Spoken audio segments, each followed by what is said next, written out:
It's Monday, January 19th. Today on Your Morning Atlantic, snow day. From road closures, school closures, power outages, this winter storm is having widespread impacts across the region. We'll have your news headlines and the forecast just ahead. And animal superpowers. That's the theme of a brand new exhibit at Halifax's Discovery Centre. And wait until you see what these animals are made of. That and so much more coming up on the Monday edition of Your Morning Atlantic. Plus, providing valuable support. We'll chat with the Executive Director of New Brunswick's Early Childhood Family Resource Centre about the services they provide. All that and more, of course, coming up on the Monday edition of CTV's Your Morning Atlantic.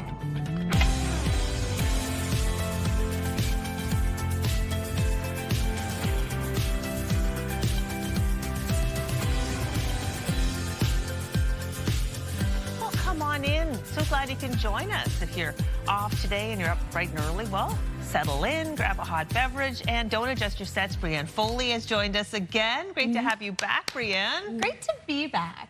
Welcome back, Brianne. Thank you. Thank you. Yeah. Hello, everybody. Nice to see you again. So you're filling in for Latavia today. I am. But you're back with CTV Atlantic for a while. You were kind of on special assignment for a little while, and now you're back. Yes, back in action. So you're stuck with me.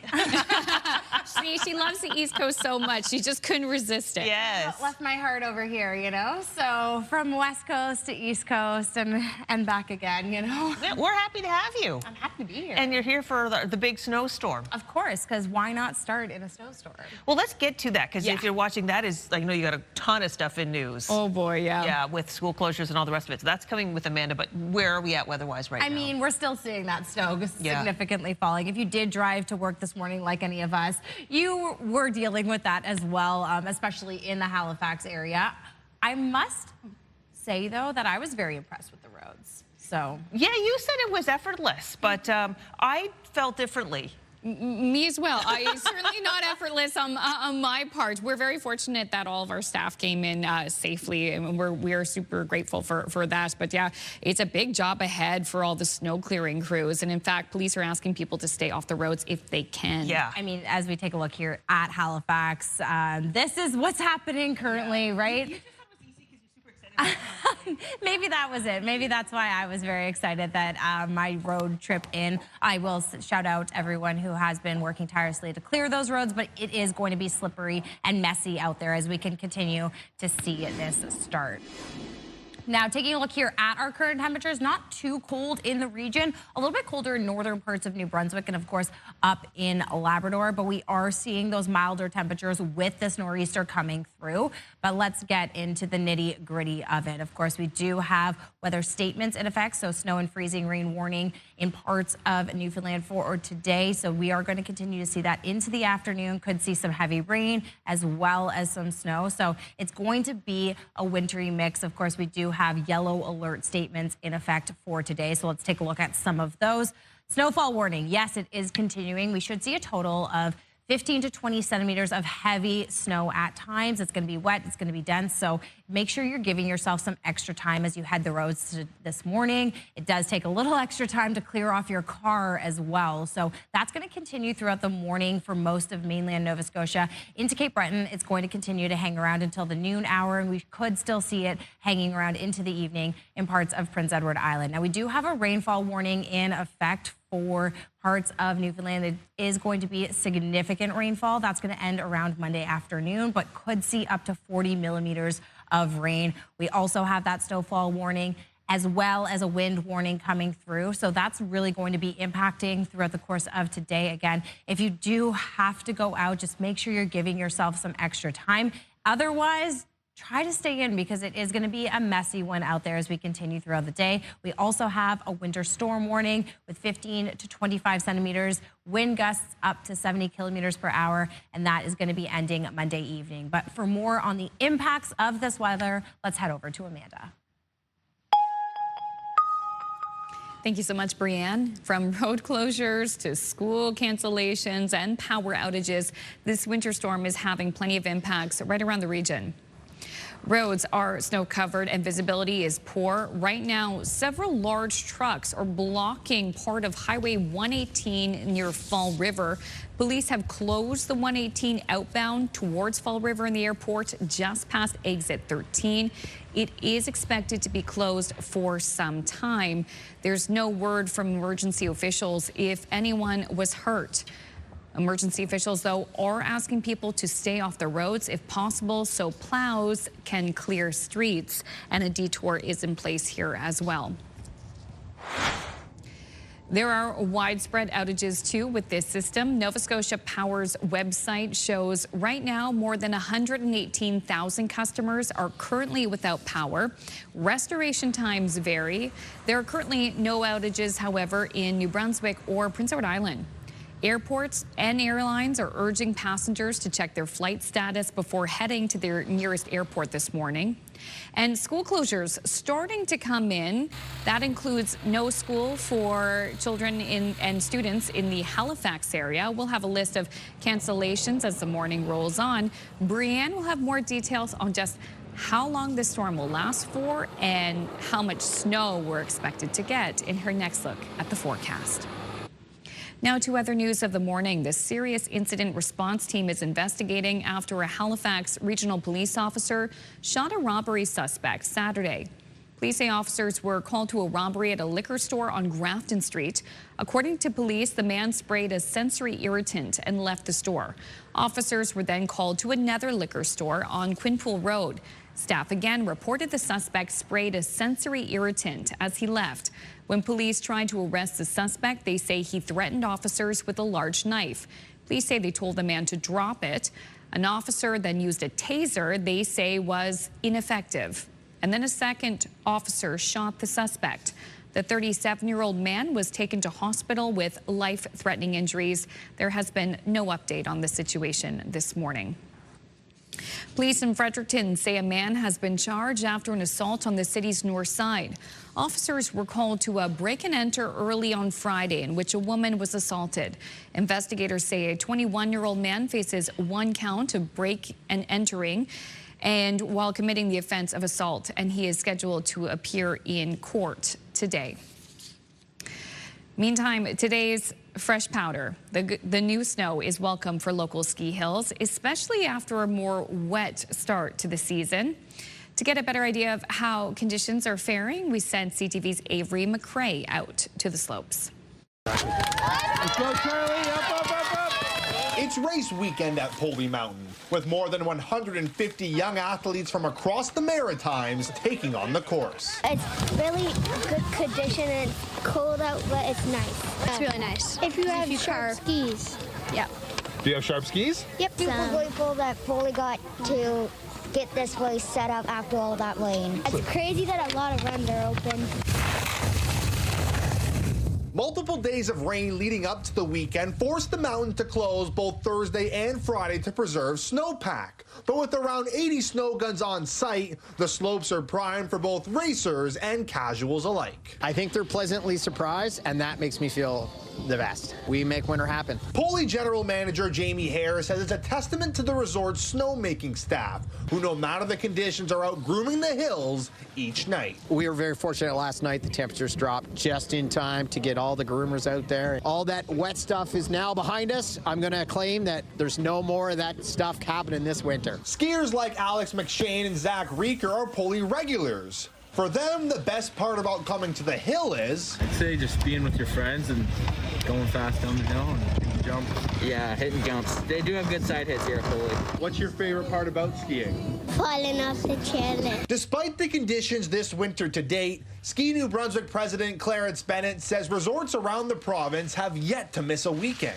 It is a credit to them in keeping, with pretty unpredictable weather conditions to keep the snow and to make the snow and to preserve the snow.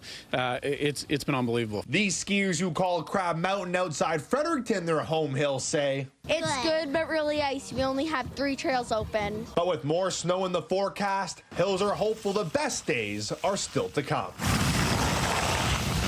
Avery McRae, CTV News, Waterford, New Brunswick.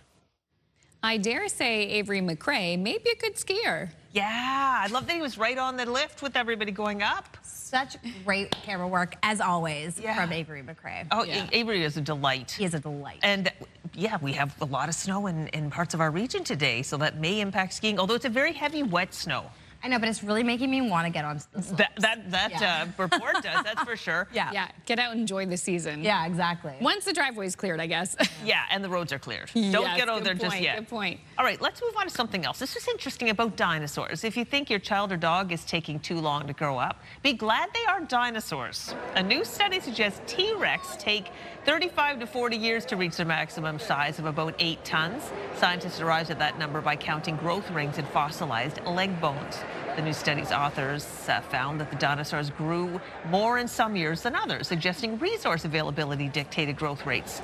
This new finding adds fuel to the theory that T-Rex may have actually been part of a group that includes other species or subspecies, but that's kind of interesting. Imagine parenting, and that relates to a story we're having later today about parenting, but parenting a young little one for 35 to 40 years. I mean, I feel like my parents still parent me, and so they're definitely in that category. Shout out to Barb and Brian Foley. Oh my gosh, that's hilarious. Oh my gosh, that's amazing. Okay, look, listen, anytime we can get research on regarding dinosaurs, like, bring it on. We're here. Yeah. We're here for it. We are. Okay, coming up, I'm going to have your first look at your national and international news headlines on this very busy Monday morning. And also, Brianne is back, and she's got your first full look at the forecast. Some fresh powder in uptown St. John this morning. The road's fairly clear there. The forecast is next.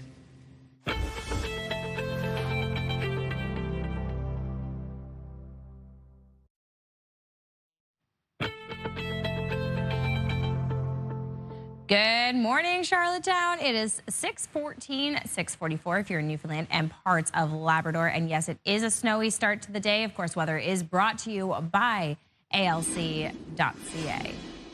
Well, as we take a look here at your weather, it's not too cold out there. It's a little bit cooler, of course, in northern parts of New Brunswick as well as up in Labrador. However, with this nor'easter coming through, we are seeing milder conditions through most of Nova Scotia, into Prince Edward Island, and of course over into Newfoundland. But let's get right into the nitty-gritty of it, because we do still have weather statements in effect. So snow and freezing rain warning in effect for parts of Newfoundland as we continue throughout the morning here. We could see between 5 and 10 millimeters of rain, again switching to freezing rain as well. So it is going to be a little bit messy out there as you're heading out and about for this Monday. Now, we do have yellow alerts in effect for the region for today. So as we jump right in, we do see that we have that snowfall warning for most of Nova Scotia, into Prince Edward Island as well. We should see between 15 and 20 centimeters total. So that's including from last night into today. Heavy at times, of course. It's wet snow, it's dense snow, so it's going to cause a little bit of trouble,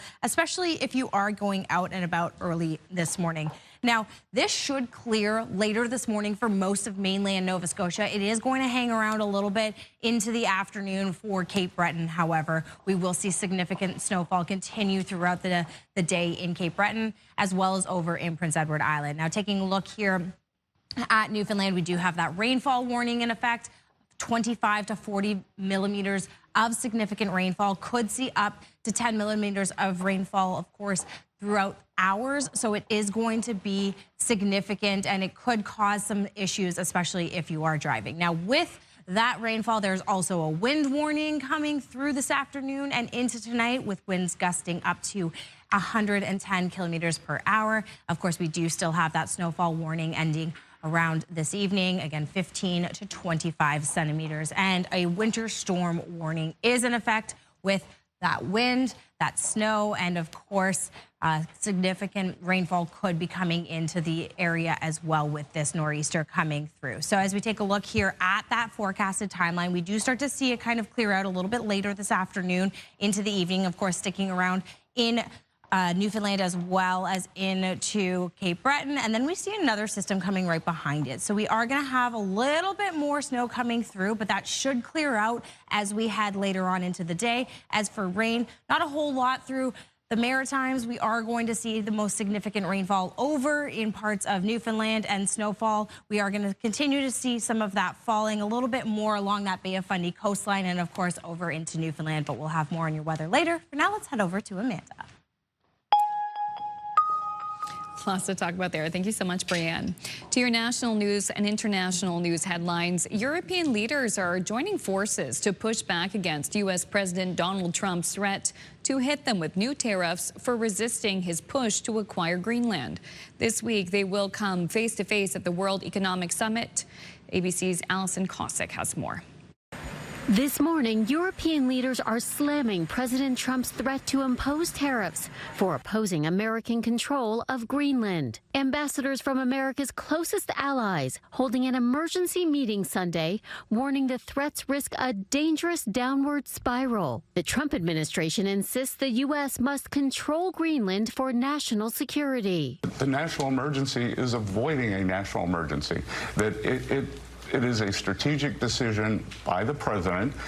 This is a geopolitical decision, and he is able to use the economic might of the U.S. to avoid a hot war. Europe could push back with a so-called trade bazooka, restricting U.S. companies' business in Europe. France's president has called for its use. France is among the countries that have sent small groups of military forces to Greenland, and there is new reporting that Canada may also send soldiers. For months, Trump has refused to back down from his campaign to control Greenland and has refused to rule out the use of military force. If he wants to purchase Greenland, that's one thing, but for him to militarily invade would turn Article 5 of NATO on its very head and, in essence, put us at war with NATO itself. Experts and lawmakers say there is no imminent threat to Greenland. The U.S. already operates a military base there, with a treaty allowing the U.S. to expand its military presence on the island. The only security threat to Greenland right now is the United States. During weekend protests from Denmark to Greenland, demonstrators making their message to the president clear. We are not interested in being Americans. In the coming days, there is something that could block President Trump's tariffs, a highly anticipated Supreme Court ruling on the legality of those tariffs and how far presidential emergency powers can stretch. Allison Cossack, ABC News, New York. Prime Minister Mark Carney says he has agreed in principle to join U.S. President Donald Trump's new Board of Peace to support the reconstruction of Gaza. We still do not have unimpeded aid flows, humanitarian aid flows at scale to the people of Gaza. That is a precondition for moving forward on this. Carney says details still need to be worked out on how exactly the board and the financing will work. And today, Carney is headed to Switzerland for the World Economic Forum, where he is set to meet with European leaders and U.S. President Donald Trump. This comes after a busy weekend for the Prime Minister. CTV's Annie Bergeron-Oliver has more from Doha. Gestures of diplomatic respect fly throughout downtown Doha. 742 flags line the roads, with more projected onto the city's tallest structures. The backdrop fitting for a trip aimed at strengthening the ties of a relationship overlooked for years. In this more uncertain and dangerous world, we've chosen to create greater stability, security, and prosperity together. An elaborate ceremony at the palace setting the stage for a day of meetings, including with the emir, the country's head of state. Carney says the two leaders agreed to improve trade access and investment in clean energy, AI, and defense. Qatar, who Carney now calls a strategic partner, will also make significant strategic investments in nation-building projects that Ottawa says will supercharge the energy sector. No details or firm commitments were revealed. We are creating a framework to build, and we need investment above and beyond what's available here in Canada. The visit comes as part of Carney's global push to diversify Canada's trading partners and become less reliant on the United States, a country who has threatened to impose increasing tariffs on 8 EU allies who oppose Donald Trump's plan to buy Greenland. We always will support sovereignty and territorial integrity of countries wherever their geographic location is. The Prime Minister leaves Doha tomorrow for Davos, Switzerland, where he may get the chance to raise his concerns about Greenland directly to the U.S. president. Donald Trump is expected to attend the World Economic Forum, and so are several leaders facing his tariffs. CTV's Annie Bergeron-Oliver reporting in Doha. And a collision between two high-speed trains in southern Spain has killed 21 people and injured at least 73. Officials say a train traveling to Madrid derailed and crossed onto the opposite track, where it crashed into an oncoming train, which also derailed. Two of the badly damaged coaches rolled down a 4-meter slope. The cause of the crash is under investigation. A quick break here on Your Morning Atlantic. Coming up, we'll have the latest look at the forecast, plus your must-see moment from our colleagues at TSN. We'll be right back.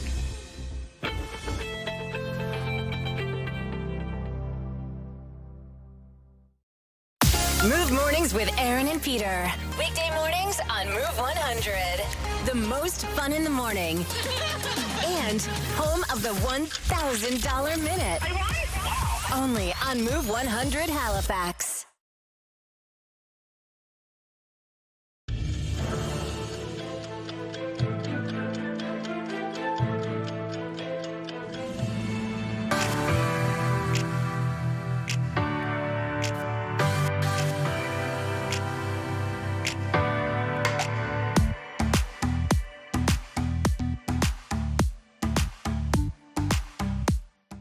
Welcome back to this snowy Monday. It's 6:26 and time to check in with our friends at TSN Sports Center for today's must-see moment.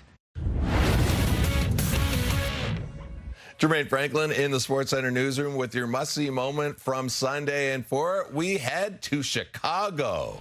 NFC divisional playoff Rams leading the Bears with less than 30 seconds to go, and it's fourth down. Caleb Williams fleeing the rush, unloads a shot to the end zone, and it's caught by Cole Kmet, officially a 14-yard touchdown, but Williams throws it from 40 yards.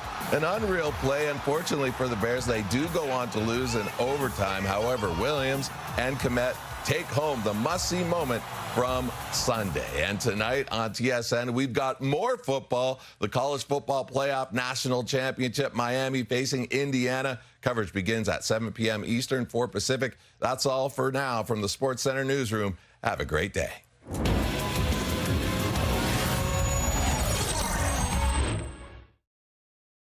This TSN must-see moment brought to you by J.R. Rahe's Furniture and Appliances.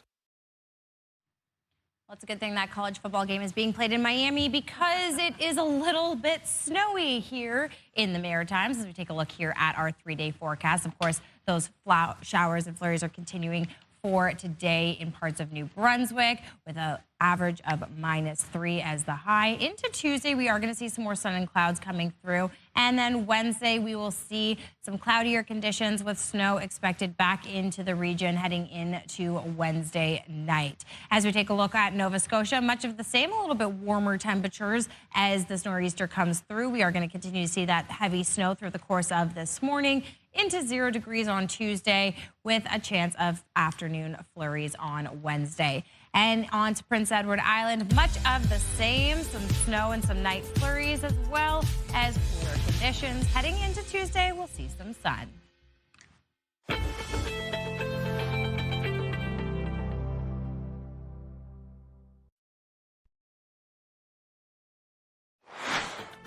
Just ahead in this half hour, the Move Morning Chat. Today we're talking about one of our favorite subjects, snacks. What's your go-to? We want to know. That's coming up in 15 minutes on Your Morning Atlantic.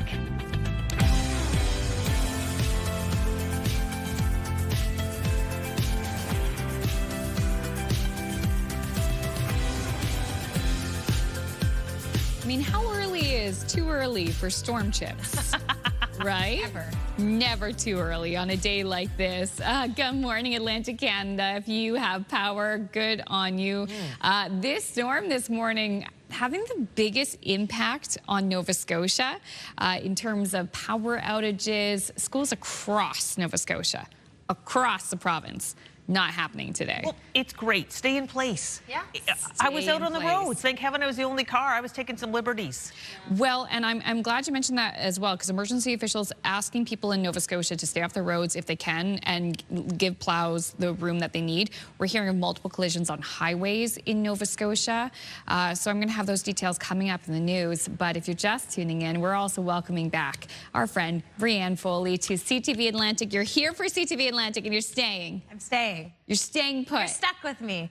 I almost wore my Patriots jersey on set today, but I didn't. I decided to be a professional. First day, that would have been a bold choice. It was going to be a bold choice, but I'm very proud of my Patriots. So just shouting them out here for first and foremost, you know, get back into the swing of things. Oh, yeah. Well, I love that energy. But weather-wise today, you need that energy to tell us about everything going on. Yeah, exactly. And we started to see some of those flurries coming through the United States yesterday. And so that started to slowly impact into our region. And, well, here we are. Yep. That is pretty much the conditions that we're facing throughout the course of this morning here in Antigonish. We continue to see that snow falling. Again, as you look at those roads, a little bit messy out there. Warmer temperatures for this time of year, a little bit cooler, of course, up in northern parts of New Brunswick as well as into Labrador. But where that storm is hitting, we are seeing those milder conditions continue throughout the course of this morning. Now, we do still have a special weather statement in effect. That snow and freezing rain warning continues to impact into Newfoundland, and that's going to continue throughout the day into the early afternoon. Of course, we are still in yellow alerts throughout the Atlantic Canada. So as we take a look here, we do see that snowfall warning, like Amanda said, is impacting all of Nova Scotia, which is why we're seeing those school closures across the board. A total of 20 centimeters is expected in some areas. It is going to continue to be heavy at times. It's wet, it's dense. So if you can stay put, do that, because it is going to continue throughout the course of today. Clearing out of mainland Nova Scotia this morning, but it is still going to be impacting into Cape Breton until the afternoon, as well as up in Prince Edward Island. Now, we take a look here. There is a rainfall warning, up to 40 millimeters of significant rainfall. That's going to continue throughout the course of this morning. We are seeing a wind warning come into effect this afternoon, and we are continuing to see that snowfall warning, like I said, hanging around in Newfoundland throughout the course of today. We even have a winter storm warning in effect as well. So if you can stay off the roads, do so, please, because as Amanda is about to tell you, it is messy out there. It certainly is. Thank you so much, Brianne. And as Brianne mentioned, Nova Scotia really feeling the brunt of this storm this morning, from road closures to classes being canceled to power outages. This winter storm is having plenty of impacts around the region, especially in Nova Scotia. Roads are snow covered and visibility is poor. Right now, several large trucks are blocking part of Highway 118 near Fall River. Police have closed that 118 outbound towards Fall River and the airport just past exit 13. It is expected to be closed for some time. There's no word this morning if anyone was hurt, but we do know a detour is in place. Emergency officials are asking people to stay off the roads if possible so plows can clear the streets. And Nova Scotia RCMP and Cumberland County say they are also responding to multiple collisions on Highway 104 and 102. And there are widespread outages in Nova Scotia. The utilities website, Nova Scotia Power's website, shows more than 122,000 customers are currently without power. Restoration times vary this morning. There are currently no outages to report in New Brunswick or Prince Edward Island. Meantime, schools across Nova Scotia, they are closed for the day. In Prince Edward Island, classes are on a 1-hour delay, and in New Brunswick, all buses for Anglophone South are on a 1-hour delay. Airports and airlines are urging passengers, too, to check their flight status before heading to their nearest airport. Brianne will have more details on the storm, how long it will last for, and how much snow we're expected to get in her next weather forecast. To other news this morning, police are searching for 2 suspects following an armed robbery in Bridgewater, Nova Scotia. Officers were called to a business on North Street around 10:30 Saturday night. Police say officers were told the business had been robbed by 2 suspects, both of whom were carrying guns. No one was hurt. Anyone with information is asked to contact police or Crime Stoppers. Police in southern New Brunswick say 3 people have been charged with stealing about 90 kilograms of copper wire. RCMP say they got a tip last week about a suspicious truck on a rural road in the community of Clarendon, but the truck was gone when officers arrived. Officers followed the truck to a nearby home where 2 people were arrested and where 70 grams of methamphetamine and a small amount of psilocybin were also found. They say the 3rd suspect returned to the house a short time later and turned himself in.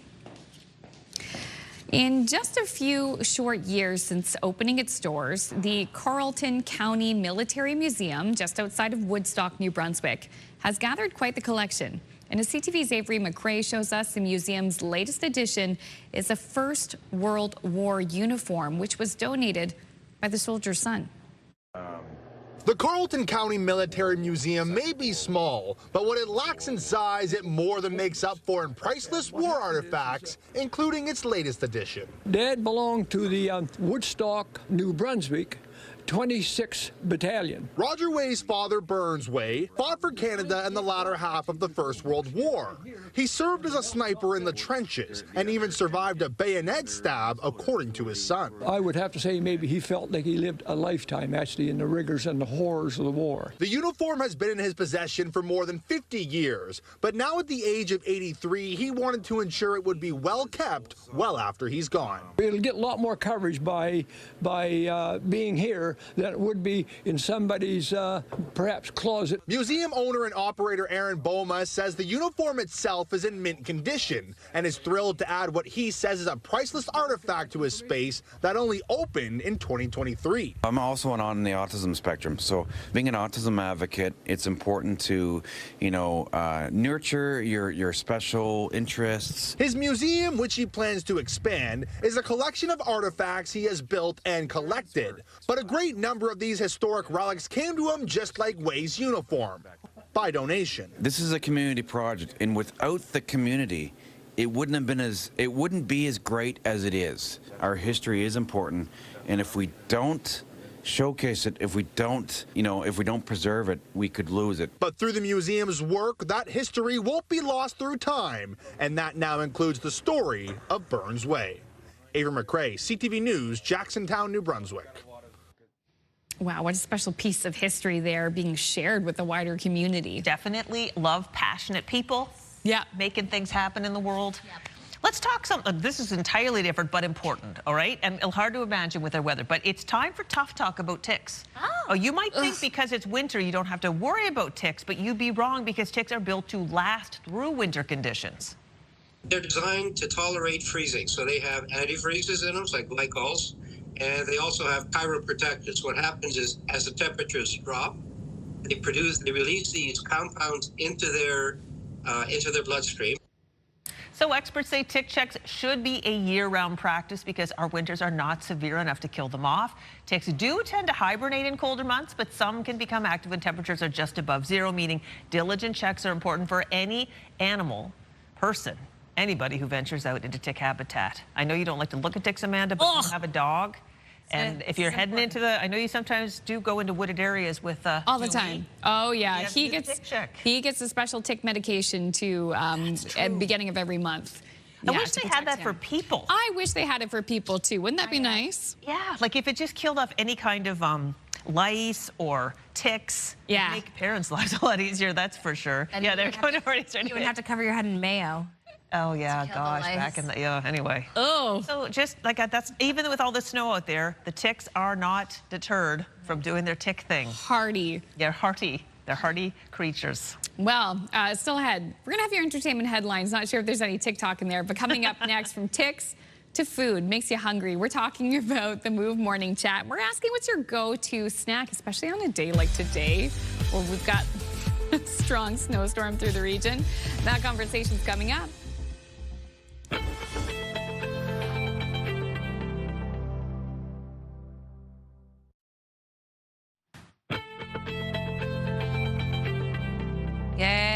Halifax. It is just about to turn 6:45, 7:15 if you're in Newfoundland and parts of Labrador. And yes, you can see that the roundabout has been cleared here at Armdale in Halifax. Weather is brought to you by ALC.ca. It is still going to be a messy one out there as we head throughout our day. Now, as we take a look here at our current temperatures, not so cold. We are seeing a little bit of a dip in temperature throughout New Brunswick as we head throughout the day today, as well as up in Labrador. But we are seeing milder temperatures, of course, throughout Nova Scotia, Prince Edward Island, and Newfoundland. Now, we do have a special weather statement still in effect. Snow and freezing rain warning is continuing throughout the day until later this afternoon. And yes, we do still have yellow alerts in effect for the region. So taking a look here at the snowfall warning in Nova Scotia as well as Prince Edward Island, this is going to hang on throughout the course of this morning. Should start to clear a little bit later into the afternoon for mainland Nova Scotia. It's still going to hang on a little bit throughout the course of the afternoon in parts of Cape Breton as well as Prince Edward Island. But this nor'easter is moving through the region. We are going to see a little bit more slippery conditions along the coastline for Nova Scotia.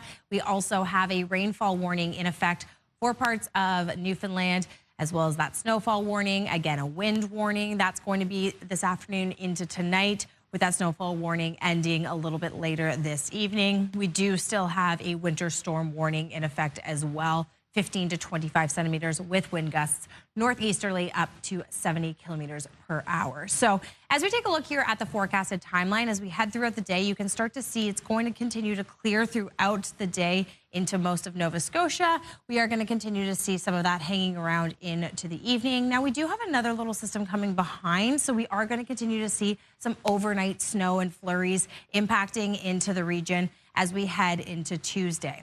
Taking a look at our rainfall outlook, again, it's mostly going to be along the coastline in Nova Scotia that we're really going to see some of that rain, freezing rain and snow mix, as well, of course, as into Newfoundland, the majority of it in the St. John's area in Newfoundland. Now, for snowfall, we are going to see a little bit of an accumulation, especially along that Bay of Fundy coastline into Prince Edward Island and, of course, up into Cape Breton. And then, of course, the most significant is going to be impacting where that winter storm warning is in effect for Newfoundland. So as we take a look at today's forecast, again, we're going to see slightly warmer temperatures through most of New Brunswick, a little bit cooler up in the northeast corner. And as we head throughout the day, of course, that snow is continuing into Prince Edward Island, as well as into parts of Cape Breton. And of course, most of Nova Scotia is going to continue to see that snow. We could see a little bit of that rain-snow mix, of course, along the coastline as we head throughout the day. Now, as we look into Labrador, we are going to see cooler conditions,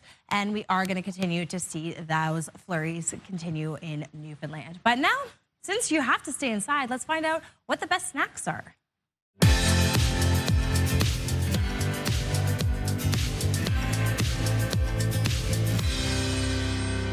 Time now for the Move Morning Chat, and we're talking about snacks. What's your go-to snacks? What is a snack that you can't get enough of? Aaron, Peter, where are you headed? Well, listen, it's National Popcorn Day today, okay? And if there's one thing about the Move 100 morning show, we love to talk about food. Naturally, we love popcorn, but yeah, the snacks that we can't get enough of. And Peter and I have been laughing because I am having a serious problem with tea biscuits lately. Over the holidays, I would treat myself a couple times, going through a drive-through, getting my coffee in the morning, and I made the mistake of trying a cheese tea biscuit, and now it's like I can't start my day without, I have to stop. So I said it on the air this morning.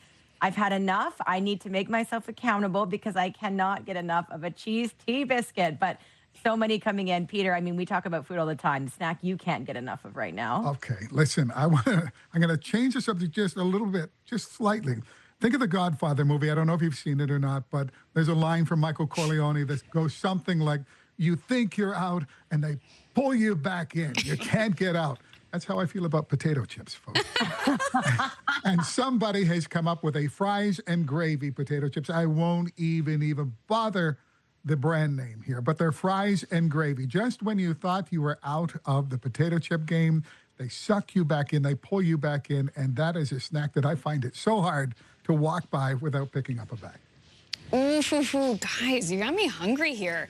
I am a big lover of sweets, especially chocolates. So I'm going to say one that I love it. And if I say to my husband, can you pick me up a little treat from the grocery store? I always hope he's going to pick this up. It's the mini Kit Kat bars. You know how you can get a bag of the loose mini Kit Kat bars? That's what I love. I love to have it with coffee, tea, dip it, have it as a little afternoon snack. And I will eat that bag so quickly. So I try not to buy it very often because it's a go-to. It's going to be gone fast. I love those mini Kit Kats. Oh my goodness. Okay, mine is a sweet treat as well. I love ice cream.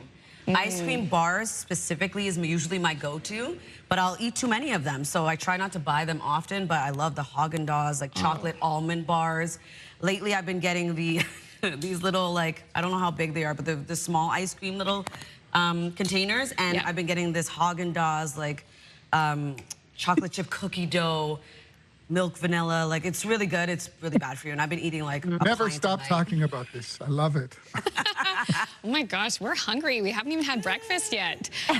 This is the question we're asking our viewers. It is National Popcorn Day. We're asking, what's the snack you just can't get enough of? Maybe you agree with us, or maybe there's something that we didn't mention. You're like, if you haven't tried this snack, you gotta try it. Send us a text to 10400. We will share your delicious suggestions later in the show.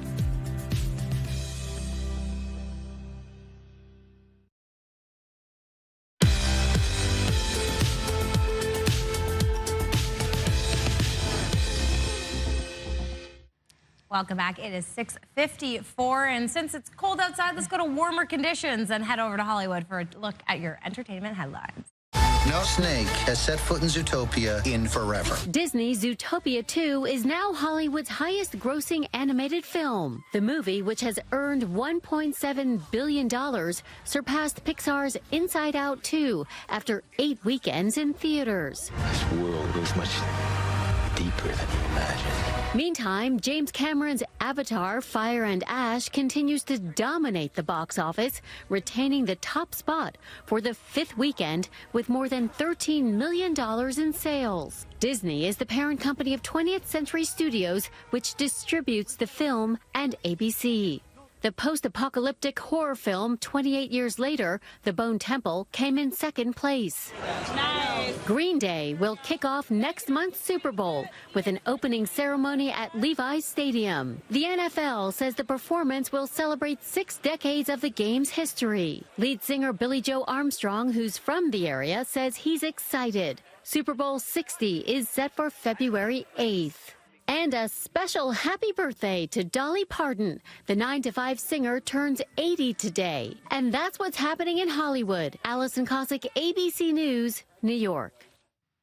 Happy birthday, Dolly. Now taking a look here at our weather in our region. Of course, we are continuing to see some snow, especially in the southern portion of New Brunswick for today. Into Tuesday, we'll see temperatures pretty average for this time of year. Cooler overnight as we head into Wednesday. We'll have some more snow coming into the region Wednesday evening. Now taking a look here at Nova Scotia, that snow continuing throughout the course of today, especially this morning. Into Cape Breton, we'll continue to see it into the afternoon. We're looking at above freezing temperatures. And then as we head into Tuesday, we're going to continue to deal with some flurries heading later into the day, with some flurries entering back into the region on Wednesday. Now taking a look here at Prince Edward Island, -1 is your high today. Snow with those night flurries continuing into the early hours of Tuesday morning, and then we'll see some sun entering as of Wednesday.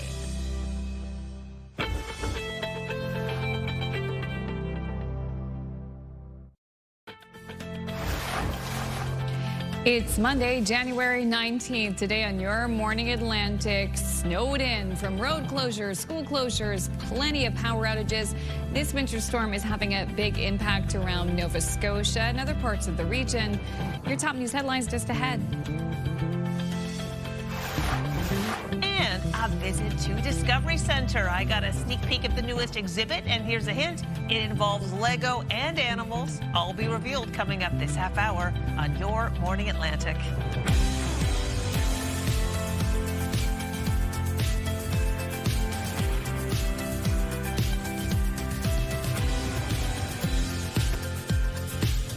Good morning, Atlantic Canada. on 7:01, 7:31 if you're in Newfoundland and parts of Labrador. And hi. Hello. Hi, welcome back, Brienne back. Foley. You're back and you're staying back. I'm back and I'm staying back. That is very, very true. So it's nice to be back.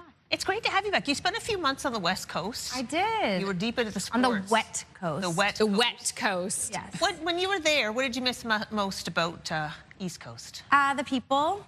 Yeah. Like here at CTV Atlantic. Like here at CTV Atlantic. The people in general, the sunshine. I was there for the rainy months in Vancouver, and so it was, yeah, I think I saw sun 3 days. It is nice. They have no bugs out there, which is nice, but yeah, it can be very, very, very wet, and it doesn't let up. No, and it was terrible for my hair. Oh gosh, I can only imagine. Looks great today. Yeah, what does the snow do for your hair? Luckily, not much, as long as you're bundled up properly. Which oh my gosh, you definitely need to be today. Yeah. Yeah. Yeah, and I guess like if the snow's really heavy, it's kind of wet out there. Yeah, when you were trying to dust off your car this morning, there was no sweeper in the car that I have, so I literally just like took my arm and then got it. Boy. But I couldn't get on top of my car, so luckily there was no one else on the road. So now that I'm here, I'm able to dust it off. But yeah, definitely going to give yourself some extra time for that this morning. Listen, a lot of people have a snow day today in Nova Scotia, staying still, but for the ski hills, the snowboarders, they are happy to see it. Yeah. Yes, definitely. You know, that is something that lots of snow does bring, right? We get nice skiing and snowboarding conditions, but of course, we are dealing with the impacts of that as in regards to school closures, as well as power being out. As we take a look here at our temperatures, like I said, a little bit milder throughout Nova Scotia, Prince Edward Island, and into Newfoundland as well. That's because with this storm, of course, we're going to see some milder temperatures, and we do still have some warnings in effect. So we do have a special weather statement of snow and freezing rain. That's going to continue into the afternoon. And then, yes, we do have yellow alerts in our region. So as we take a look here, snowfall warning continuing throughout all of Nova Scotia throughout the course of this morning. We'll start to see a little bit of a reprieve later into the afternoon, although it will be sticking around into parts of Cape Breton through the afternoon, as well as into Prince Edward Island. Again, it's going to be heavy, it's going to be wet, and it's going to be dense. So driving conditions aren't necessarily going to be the best for today.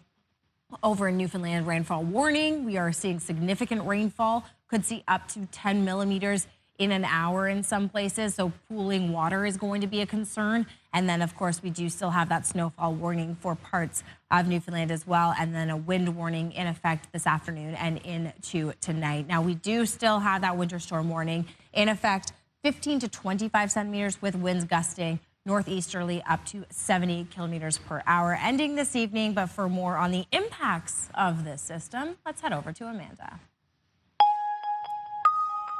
Thank you so much, Brienne. Plenty of impacts, especially in Nova Scotia this morning, from road closures to classes being canceled and widespread power outages. This winter storm is having a big impact around Nova Scotia. For more on this, we bring in CTV's Hafsa Arif, who is reporting live in Halifax. Hafsa, how are conditions where you are right now? Well, they're a little rough right now. You know, this is the first big snowfall of the season, and it started roughly at around 10 o'clock yesterday, and it's still continuing, as you can tell, and it is a little chilly as well. And you can tell behind me the roads are a little bit tough to drive on, but people are still making their way to where they need to be. Snow plows were out last night, but despite that, conditions, again, still remain a little rough, especially around the residential areas where people are still getting stuck. Their cars are getting stuck. There also has been widespread outages across the province. Nova Scotia Power shows more than 100,000 customers in the dark, and right now roughly 70% of Lunenburg County is off the grid. Restoration times are uncertain and vary across affected areas. Now, schools across Nova Scotia are also closed for the day, including King's College and Mount St. Vincent University. Police are also responding to multiple vehicle collisions, including incidents on the Series 100 highways.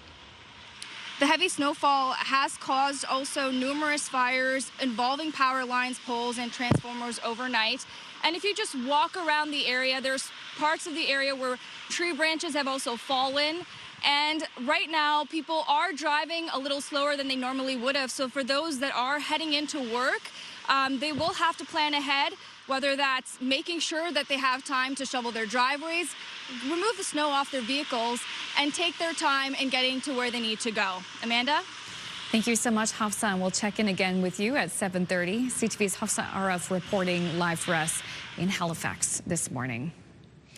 To other news of the morning, the serious incident response team is investigating after a man was shot and killed by the RCMP on a First Nation in northwestern New Brunswick. CERT says it was contacted Sunday after the police-involved shooting on Tobique First Nation. Mounties issued an advisory on social media earlier Sunday regarding a police operation on the First Nation, and they asked people to avoid the area but did not provide an update. A statement issued late last night from Chief Ross Purley and council identified the deceased man as Bronson Paul and extended condolences to his family and friends. It says a sacred fire has been lit at a community hall on the First Nation and that they are still trying to piece together what happened and why tribal security wasn't asked to help. CERT also investigating after a Halifax regional police officer shot a robbery suspect on Saturday. Police say officers were called to a robbery at a liquor store on Grafton Street. According to police, the man sprayed a sensory irritant and left the store. Officers were then called to another liquor store on Quinpool Road. Staff again reported the suspect sprayed a sensory irritant as he left. When police tried to arrest the suspect, they say he threatened officers with a large knife. Police say they told the man to drop it. An officer then used a taser they say was ineffective. And then a second officer shot the suspect. The 37-year-old man was transported to hospital with life-threatening injuries. The Buy Canadian movement is still a big driver for businesses here on the East Coast as stores lean more on products made here in the Maritimes. Retailers and makers met in Charlottetown to talk product prices and what sells. CTV's Maria Saru has more.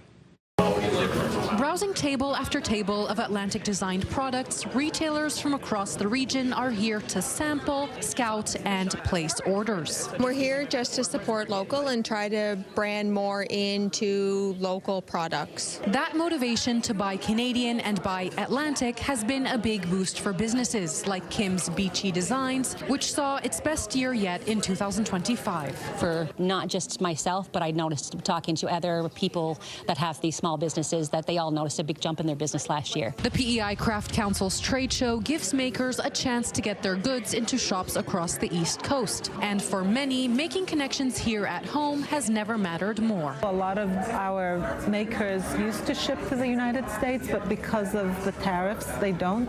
So it's really important for them to make more alliances in the region. There's lots of interest in Tyne Valley teas at Carol Rubinski's booth, but she says the challenge isn't just shipping product out, but getting supplies in. Shipping costs had gone up, so when I get the teas in, I have to mark up the price a little bit more. Beyond transport, costs are up across the board, says woodworker Adam Kenny here from New Brunswick. But fortunately, it's a maritime trait to be resilient. That resilience is on the top of shoppers' minds too. The customers that show up at my store, they want PEI made. The choices made here will shape what locals and tourists see on the shelves this spring and summer, stretching the Buy Canadian movement further into 2026. Maria Saru, CTV News, Charlottetown. Thank you so much, Maria. It's nice to see not only like the Buy Canadian movement, but the Buy Maritimes and like made here in Atlantic Canada, to see that growing. Love to see that. I do too. The more we support it, the more it'll grow. Yeah. My family was so excited that I was coming back because they're like, okay, great. Now we can get hot sauce from the Maritimes. We can get our like cocktail sauce. I was like, so many amazing come products. on over. So amazing. Oh gosh, yeah, for sure. All right, well, we need to move on in our morning. So much to tell people about. Oh gosh, so much. So still we're going to have your national news and international news headlines, and Brianne will have the latest details on this Monday forecast. You can see that it did impact parts of eastern southeastern New Brunswick. That is Moncton. The forecast is next.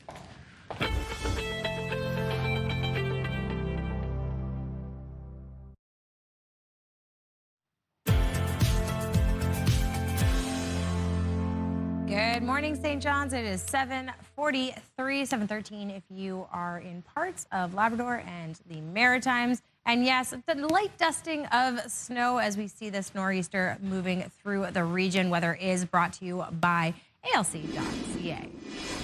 Taking a look here at our current temperatures, not looking too bad, getting a little bit colder up in northern parts of New Brunswick as well as up in Labrador. But again, we are seeing warmer temperatures as this nor'easter pushes itself through the lower parts of our region, specifically in Nova Scotia, Prince Edward Island, and of course over in Newfoundland. Now, we do have watches and warnings in effect as we head throughout the day today. So as we take a look here, we have that special weather statement still in effect, snow and freezing rain warning continuing throughout the course of this morning into the early hours of the afternoon. And we do still have yellow alerts in effect issued by Environment Canada. So we are continuing to see that snowfall warning throughout the course of today. Again, it is going to be a little bit heavier as we head throughout the morning with that wet snow coming down. We are seeing about 15 to 20 centimeters total. It is going to start to push through the region, though, hanging around in Cape Breton as well as Prince Edward Island throughout the early hours of the afternoon before it clears out. Now, we do have that rainfall warning still in effect for parts of Newfoundland. Could see up to 40 millimeters of rain. Could see some hours that see 10 millimeters of concentrated rain. So it is going to be a little bit slippery out there, and we could see some pooling of water as well. We do have that snowfall warning still in effect with snow up to 25 centimeters heavy at times ending this evening. And then beginning this evening, we are going to see a wind warning in effect with gusts up to 110 kilometers per hour. Of course, that winter storm warning still in effect as well with snowfall up to 25 centimeters and wind gusts northeasterly coming in at 78 kilometers per hour. Now, watching this forecast, like I said, we are going to start to see it kind of clear out a little bit later this afternoon as we head into the later hours of this evening. But we do have another little system coming behind. So we will see an impact of snowfall, especially in the eastern portion of New Brunswick and Nova Scotia as we head throughout the evening and into the early hours of Tuesday morning. Now, as for rainfall outlook, only trace amounts pretty much along that coastline in Nova Scotia. The most significant rainfall, again, is going to be in the St. John's area of Newfoundland, where that warning is still in effect. And as we take a look here at our accumulated snowfall over the next 24 hours, again, we're going to see a buildup here in the New Glasgow area, over in Prince Edward Island, and of course in North Mountain in Cape Breton, and then again over in Newfoundland. That's going to continue throughout the course of today. Now, as we take a look here at our forecast, again, those flurries hanging around for most of the southern portion of New Brunswick. As we head into Prince Edward Island, we're going to continue to see those flurries throughout the course of this morning. Again, it's going to switch up to a little bit of a mixed precipitation in parts of Cape Breton, but for the most part, we are going to continue to see that snow hanging around this morning. As we head into Newfoundland and Labrador, we're going to continue to see cooler temperatures up in northern parts, and then, of course, snow and a little bit of rain. Amanda?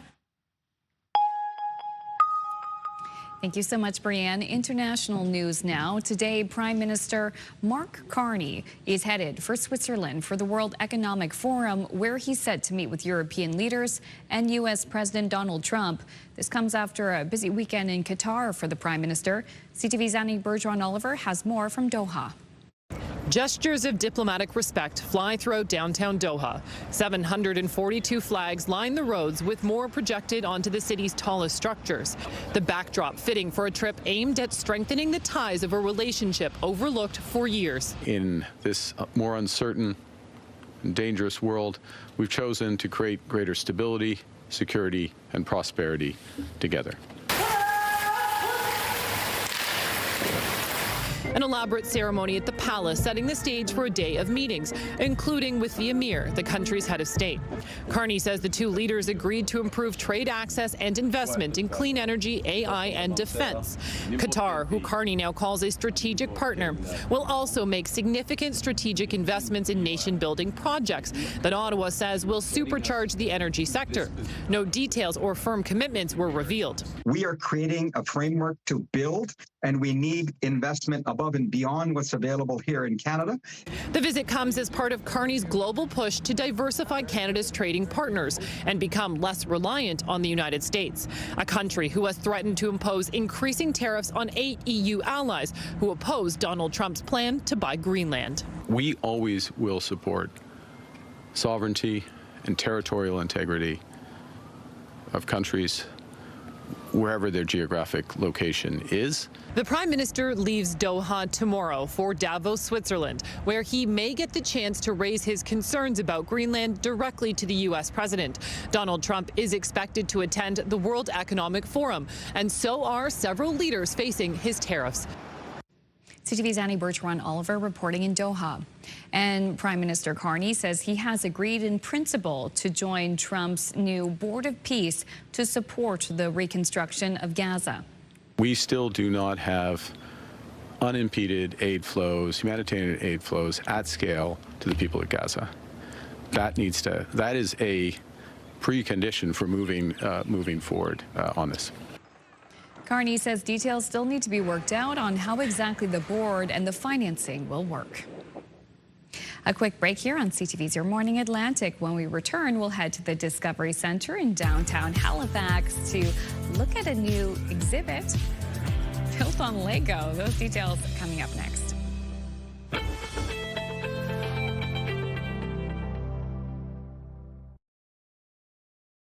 Don't be coy. Come on in. I like that. I love that. We're joined by Stephanie Brown. We're here behind the scenes of a brand new exhibit being installed. It's a little noisy, it's a little chaotic, and we're here for it. Stephanie, what's happening? So this is our new exhibit, Sean Kenny's Animal Superpowers Made with Lego Bricks. And as you can see, there's Lego bricks everywhere.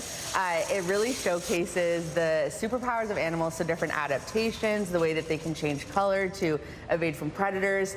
It's really showcasing all of those amazing abilities of animals through Lego bricks. It's so exciting. Well, I mean, if you're young or young at heart, you love Lego, you love animals, and these animals are larger than life. Yes, there's over 1 million Lego pieces used in this exhibit, so they're huge. It's wonderful. Okay, behind us, I'd say this is pretty much ready. It's amazing. It shows that this piece isn't just eye candy. There's actually some education here. Yeah, so this depicts leopards and their adaptability to different environments. It's also about deforestation. So deforestation is a big issue in the world, and a lot of animals aren't able to survive it, but leopards are, of course, threatened by it, but they're also able to survive. Well, it's happening everywhere. It's happening in our region, and it's so interesting that you can learn through these wonderful, colorful pieces of art, really. If you look at the detail of Jamie's work in Canberra today, Jamie, take a look at these mushrooms down here. I mean, even the soil is Lego. Yep, everything is Lego, and it's just amazing to see how you can create so much nature and so much art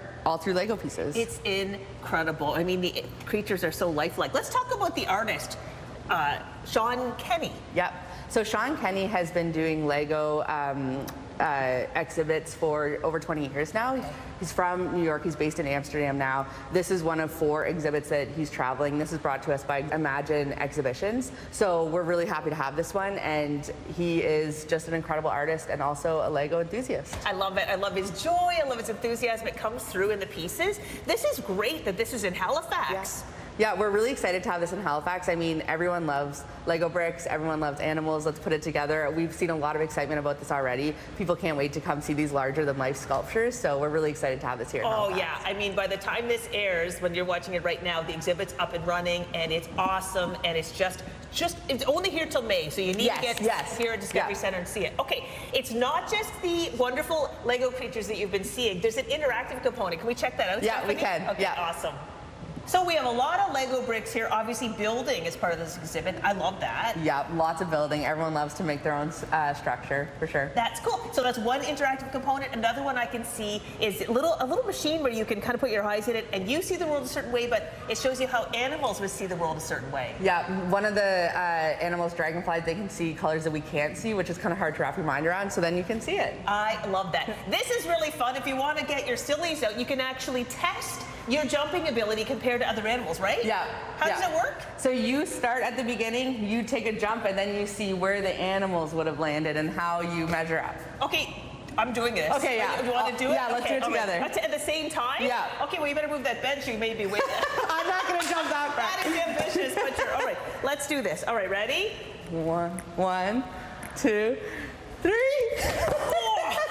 Okay, we're you beat me. A little bit. Okay, hey, I jumped as far as a cat and a bunny and a kangaroo. Nice. What about you? I feel like I might have done the grasshopper.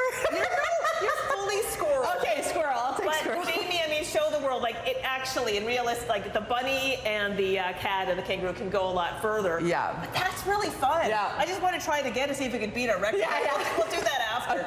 Okay, so people want to come to the exhibit. They come to Discovery Center. It's here till May. Yeah. Anything else they need to know? Just come on in, get ready to have lots of fun, and explore all the creatures around us. Awesome. This is so much fun. Thank you. Thank you. And we put a link on our website for all the information about Discovery Center. Come and check it out.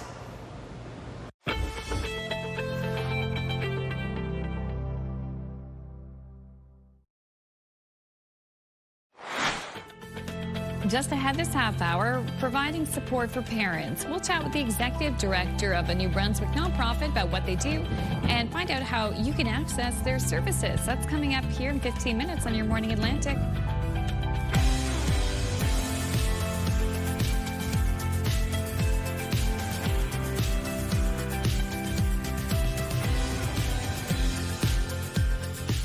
Hello. Come on in on this.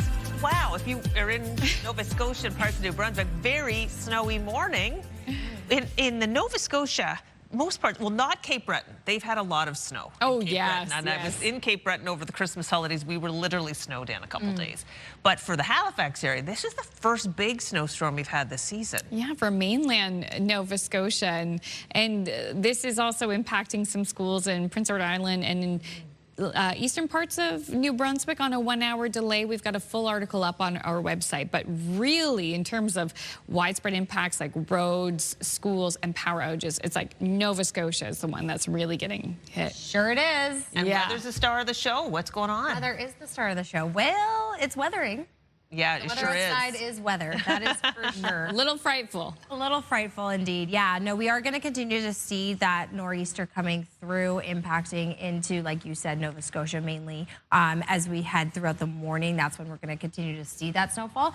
However, it should start to clear out a little bit later. As we take a look here at Edmundston, we did see some snowfall, of course, coming through, although it's a little bit cooler up there, not really seeing that snowfall at the present time, so a little bit cooler conditions up in Edmundston. As we take a look here at our current temperatures, we are seeing things a little bit cooler, like I said, up in that northern portion of New Brunswick, as well as into Labrador. We are going to continue to see warmer temperatures coming through.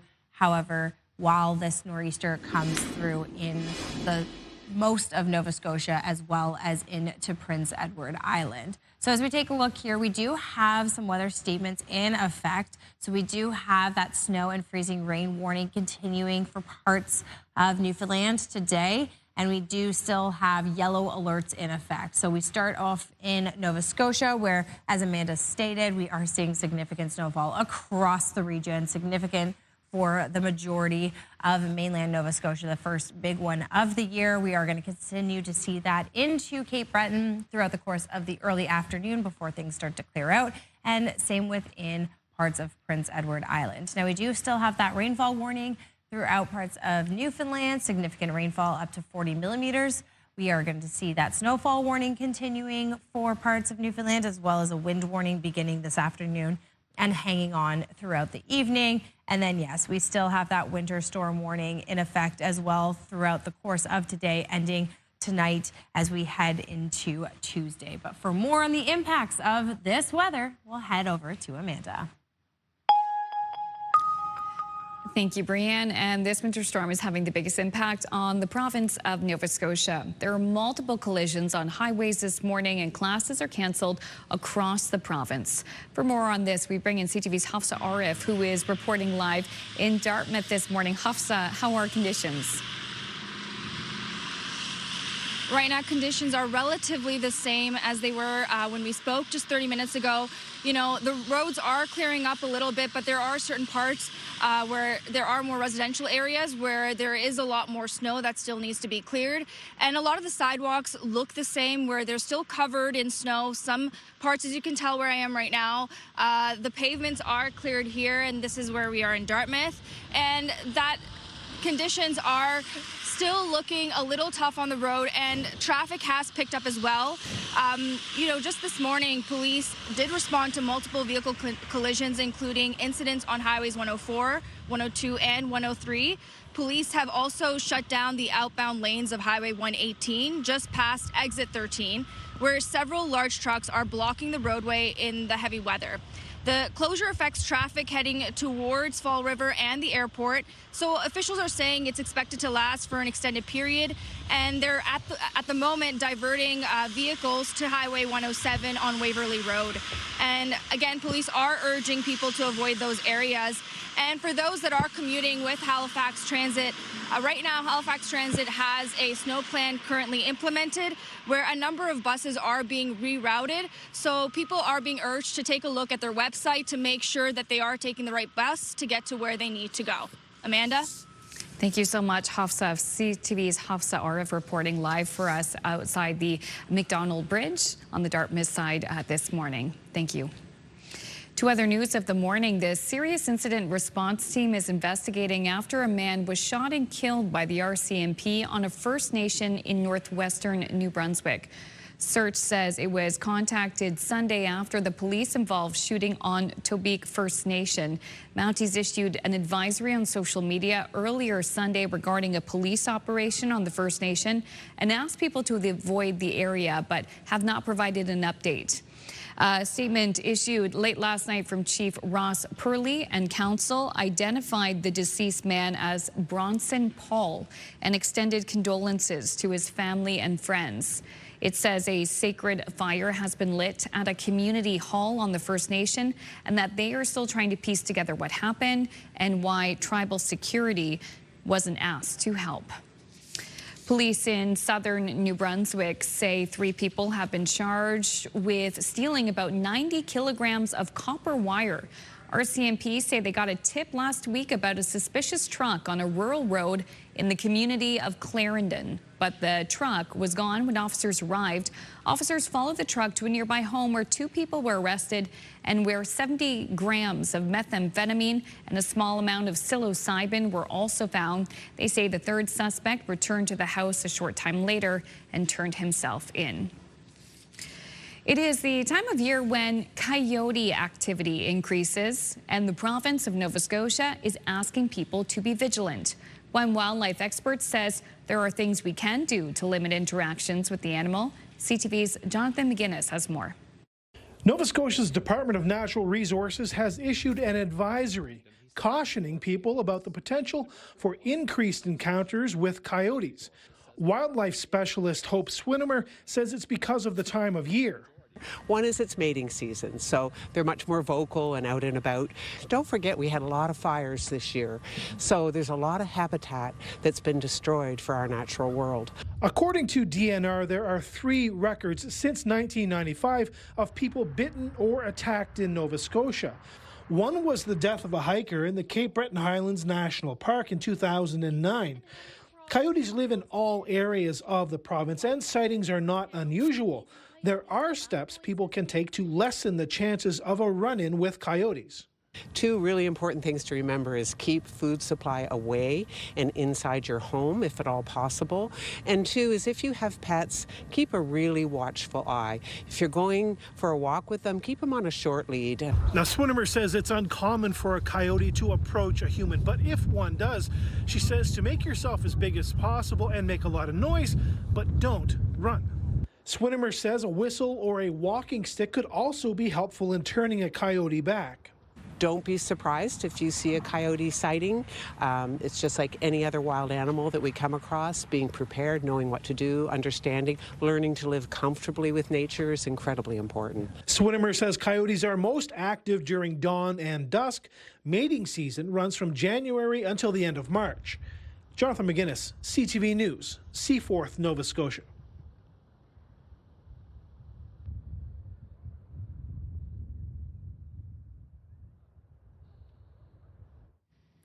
Good information there. Thank you so much, Jonathan, for that report. Yeah, and also we have an update from Nova Scotia Power. We're at 131,000 customers without power this morning. It's been climbing all morning and changing, and I know restoration times are really varying right now. In some spots they're saying around noon, but it certainly could be longer. It's a lot of people without power. A lot of people in Nova Scotia without power. I checked Maritime Electric and NB Power this morning too. They weren't reporting any outages this morning, but as we mentioned, this storm really impacting Nova Scotia today and eastern parts of Prince Edward Island. Well, I hope you went to the grocery store before the storm if you're impacted by it. We're talking about the Move Morning Chat today. What is your go-to snack? I don't know what mine would be.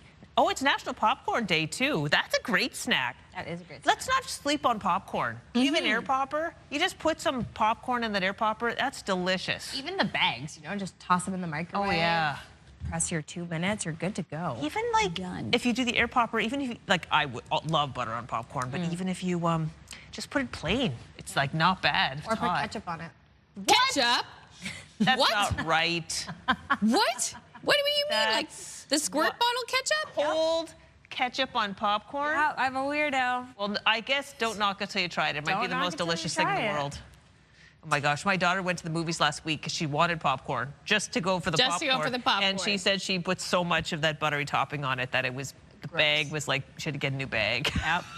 Oh my gosh. Yeah, that butter. I like that you called it a buttery topping. Yes. Anyway, it's a good day for snacks, that's for sure. It's a good way to get dehydrated. All right. Coming up, we're going to take another break on this Monday morning, but there's so much more to come, including the forecast, plus providing support for parents. They say it takes a village, but what if you don't have one? We're going to look at how a New Brunswick nonprofit makes those early parenting challenges a little easier.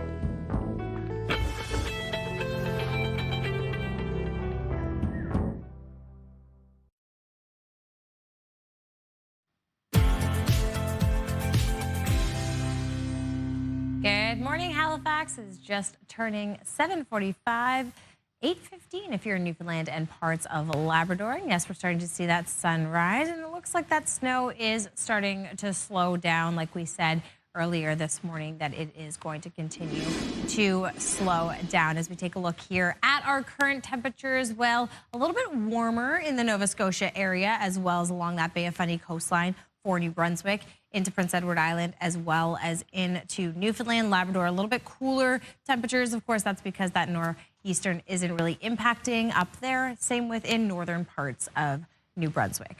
We do still have some weather statements in effect. So we do have a snow and freezing rain warning still continuing throughout the course of this morning for parts of Newfoundland. And yes, we have some yellow alerts in effect from Environment Canada, starting off in Nova Scotia. That snowfall warning continuing throughout the course of this morning. We're already starting to see that kind of lighten up a little bit. It's going to continue into the afternoon for parts of Cape Breton. We should start to see that clearing out later this morning in Prince Edward Island as well. Now, taking a look here at our rainfall warning, we do have that continuing into this afternoon for parts of Newfoundland. Again, that snowfall warning continuing into the evening, and then a wind warning will pick up this afternoon and into tonight.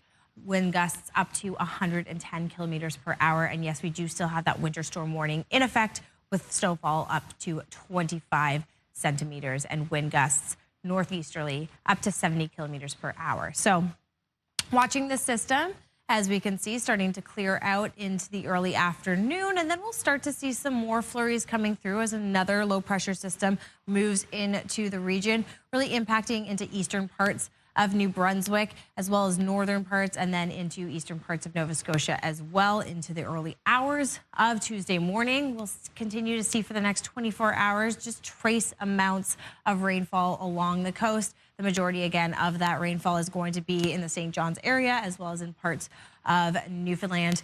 As for that snowfall outlook for the next 24 hours, again, we are going to see the majority of that snowfall up in the New Glasgow area, over in Charlottetown and in North Mountain, as well as into, of course, Newfoundland. So those warnings still in effect for today. And as we take a look at temperatures, warmer conditions as we head throughout the day. Again, a few scattered flurries through the southern portion of New Brunswick as we head into Prince Edward Island. that snow clearing throughout the course of this morning. Into Cape Breton, we're going to continue to see some of that snow coming through, a little bit of that mixed precipitation in parts of Sydney as well as Cheticamp. And then as we head into mainland Nova Scotia, again, we're going to continue to see those warmer temperatures as that snow starts to clear out later this morning. Now, over in Labrador, cooler temperatures, and we'll start to see some snowfall coming through later this afternoon. And then into Newfoundland, of course, those warmer conditions. We're looking at 9 degrees over in St. John, but that mix of rain and snow as well as some freezing rain. Crystal? In St. John. Thank you there, Brianne. It's 7:48. Now, many of our viewers may be lucky enough to live near a family, which can be a lifesaver when it comes to helping out with childcare, especially when children are younger. But that isn't the case for everyone, and not having that day-to-day support from loved ones can sometimes leave parents feeling overwhelmed. That's where our next guest comes in. Catherine McIntyre is the Executive Director of the Early Childhood Family Resource Centre of Westmoreland, Albert, and she joins us this morning from Dieppe. Good morning, Catherine.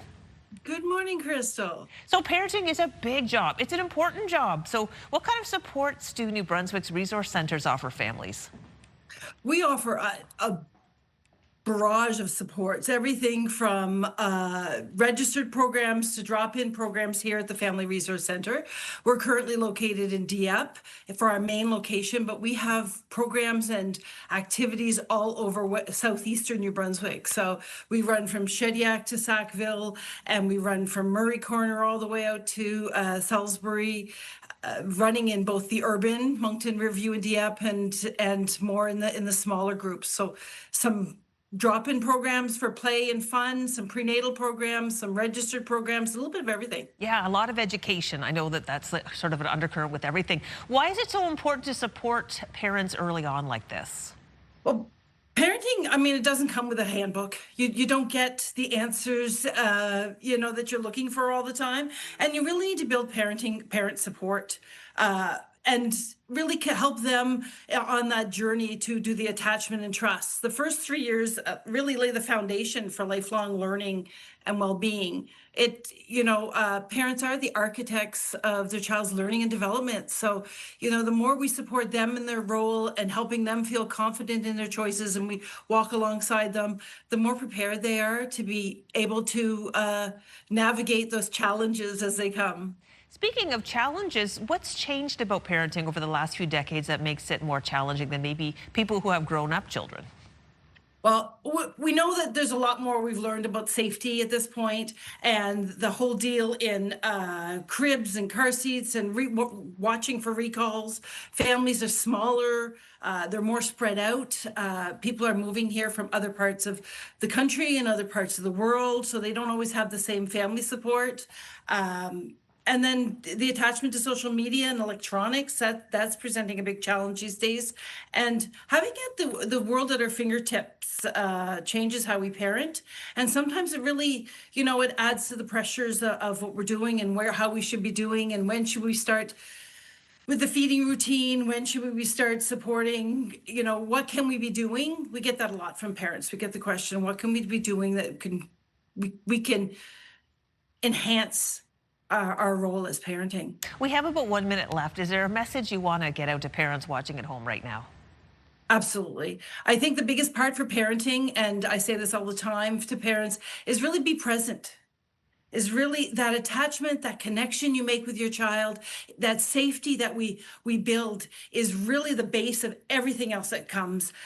As we grow and learn, the work of children is really play, and they have to feel comfortable to put themselves out there and to be able to try new experiences and do new things. So get out there, visit a family resource center in your area, and really try something new today. Wonderful. Catherine, thank you so much for joining us this morning.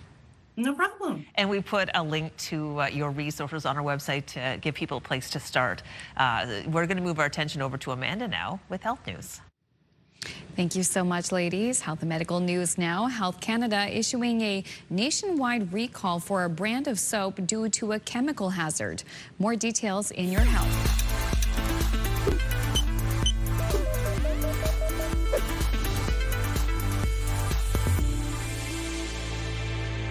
According to the recall notice, Lake of the Woods Sunrise Soap Company reported that around 400 units of its Shades of Grey bar of soap were sold in this country between January 2019 and this January.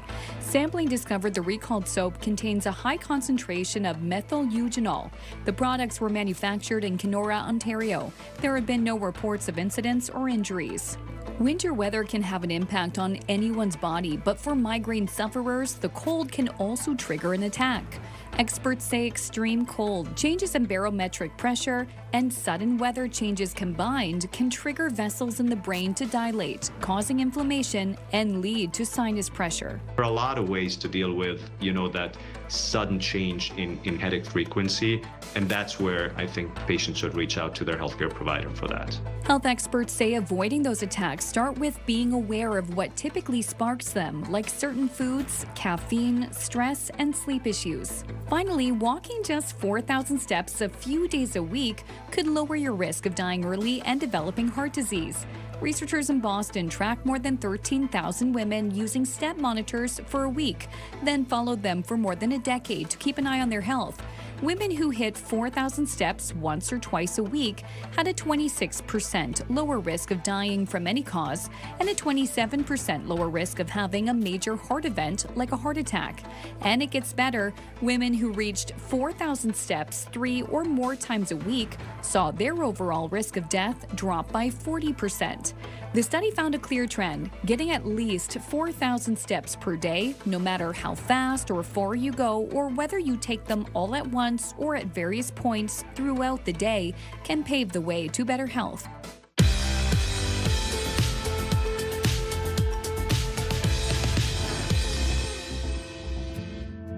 Well, we have just one milestone to pass along for Sunday, but it's a big one. It's a 105th birthday for Jean Donovan of Irishtown, New Brunswick.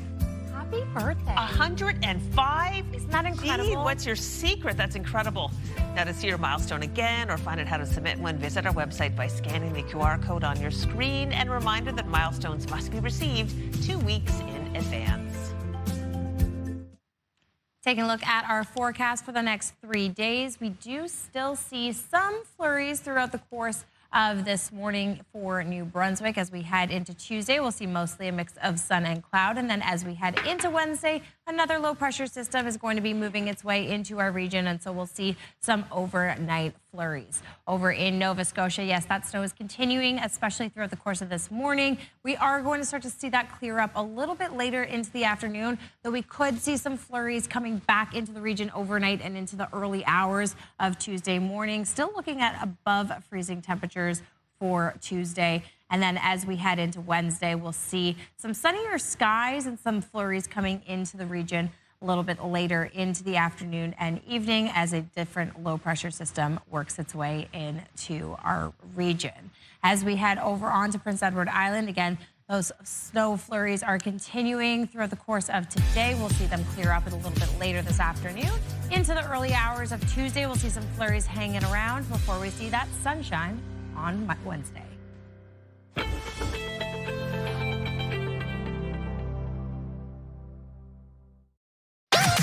The #1 morning show in Halifax. Turk, Megan, and Amateur Alex. And home to the biggest artists. Halifax's #1 hit music station. 101.3 Virgin Radio.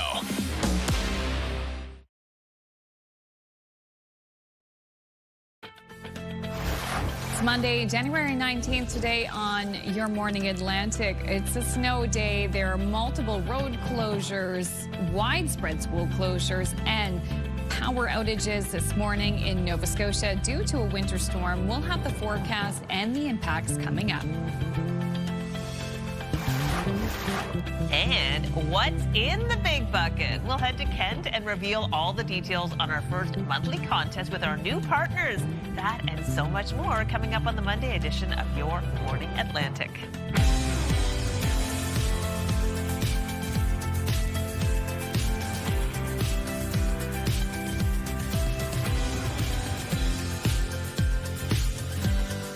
What is in the bucket? It was blurred. We couldn't see it. Yeah, I know. So fun, right? I know. We're going to reveal it.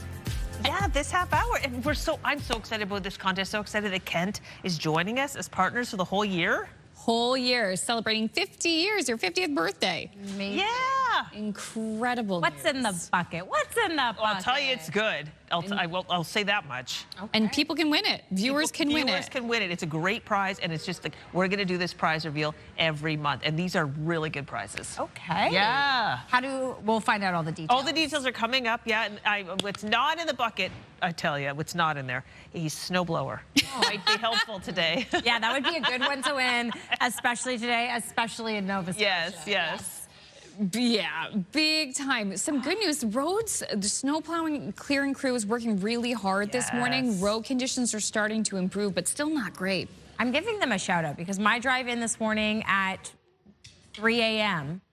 was pretty decent. I'm glad to hear I it. am going to give them a shout out, but as we take a look here at the picturesque Lunenburg, I have missed this view, the lobster trap tree as well with that snow dusting. It looks like a postcard, but again, those conditions are a little bit treacherous as you're heading out and about today. So do take that into consideration that snow has been falling since last night, started with rain in some areas as well as this nor'easter has moved into the region. So as we take a look at current temperatures, not a whole lot of below freezing temperatures through Nova Scotia, but we are seeing cooler temperatures, of course, up in northern parts of New Brunswick as well as into Labrador. Freezing rain and snowfall warning are in effect issued by a statement by Environment Canada. So that is up to 10 centimeters of snow and between 5 and 10 millimeters of rain, making conditions slippery and icy out there. So that's something to take into consideration as you head out and about on this Monday. Of course, we do have yellow alerts issued by Environment Canada in effect still this morning. So as we take a look here, that snowfall warning still impacting throughout most of Nova Scotia. We are continuing to see it also into Prince Edward Island. That's going to hang around into the early afternoon for Cape Breton, but we are going to start to see that clear out a little bit later this morning. But that doesn't mean that conditions are going to be great as you head out and about throughout the course of your day. So a rainfall warning is still in effect for parts of Newfoundland, up to 40 millimeters of snow. We could see pooling of 10 millimeters per hour rainfall as well. So heavy at times. We are seeing that snowfall warning continue through Newfoundland as well.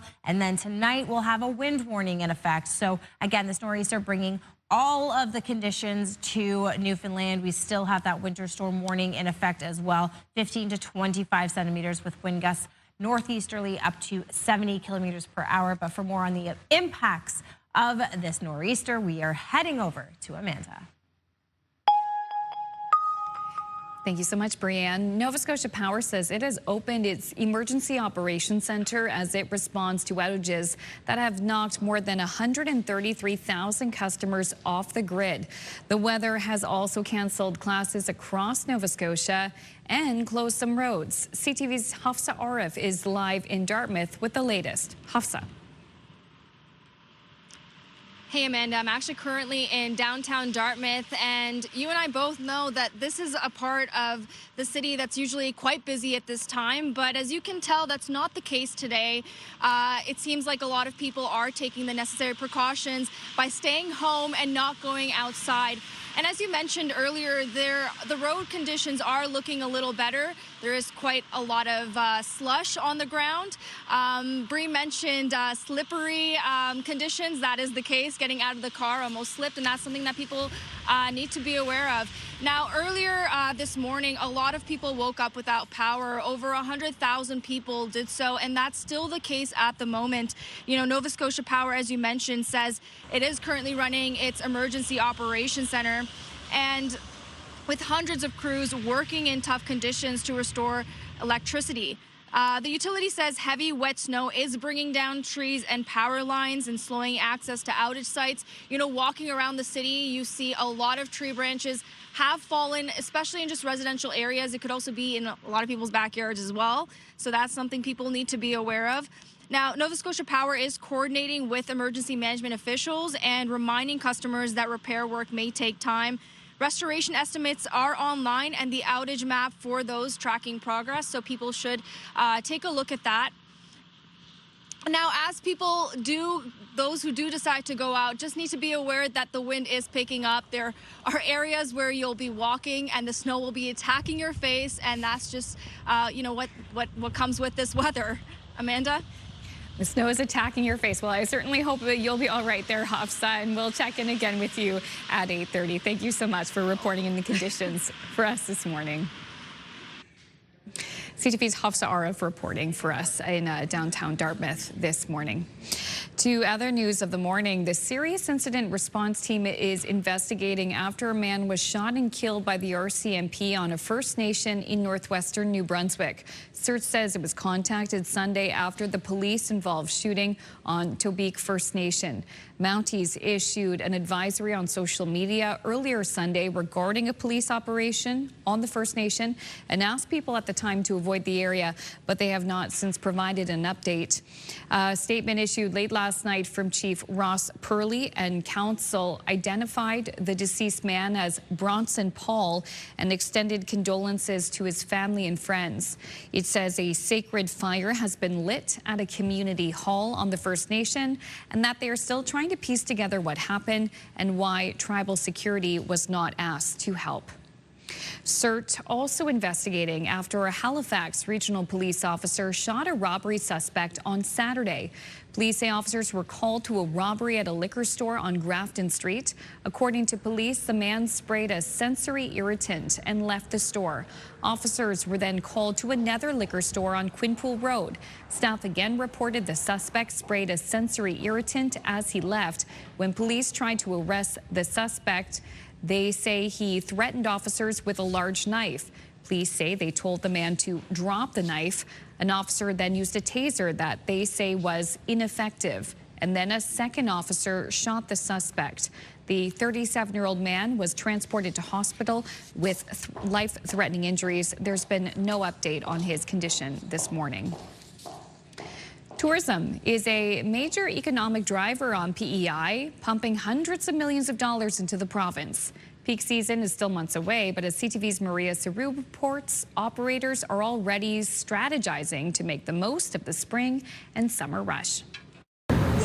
For PEI's tourism industry, this is the planning season. Notepads open, operators are taking stock of what worked in the peak months and what didn't. After a record-breaking 2024, they say 2025 brought even more traffic and the momentum is still building. I think when people get a taste of what we have to offer here, they're bound to return, tell their friends, tell their family. Corinne Clements with the Tourism Industry Association of PEI says Canadian visitation is playing a big part, along with U.S. and international tourists. But as the sector grows, a key staffing pipeline is shrinking. Holland College suspended several tourism-related programs last year following changes to federal immigration targets, including who qualifies for post-grad work permits. We know we're losing a great pool of talented individuals and trained individuals for our industry. She adds businesses are bracing for the impact and brainstorming solutions. Owners also flagged day-to-day issues. Devin Sela runs Beach Goats, a rural experience where visitors can paddleboard with the animals or hit the trails. But cell service can be a problem. To be able to make emergency calls or even have transactions go through on people's phones. It matters even more as the industry pushes to extend its tourism season to start earlier and end later. This is the first of 4 sessions the Tourism Industry Association of PEI is hosting across the island in hopes 2026 will be the best year yet for businesses and visitors. Maria Saru, CTV News, Summerside. Thank you, Maria. I know some love the snow once the roads are clear, but I wonder how many people are going, okay, I'm looking forward to spring, summer. Yeah, you had me at Beach Goats. We must find out more. We must. We must. That is a necessary endeavor. In the coming months, for sure. All right, this is a lovely story. In case you missed it, we have a good news update to a story we brought you first last fall. Halifax fashion designer John Michael Brewer ended up raising more than $2,000 through the sale of hats and T-shirts, and he was able to buy 12 wigs for the Sunshine Room at the QE2 to help others battling breast cancer. And the fundraiser was in memory of his friend who passed away nearly 20 years ago. Here's the visuals of the wigs that he created for the Sunshine Room, or that he was able to buy through his initiative, which is wonderful. And they do The Sunshine Room is a very special place. So there you go. I'm so happy to have that update. Yes. Thank you for bringing that to us. We're also want to bring you the Move Morning Chat and the conversation that we're having this morning. We're talking about snacks. And which one is your favorite? Because it is National Popcorn Day. What snack can you not get enough of? We certainly hope you have it if you're snowed in, so you can enjoy a nice snack on this morning. Coming up, Brianne has the latest on the forecast, how long the snow will last for, and I'll have your national and international headlines.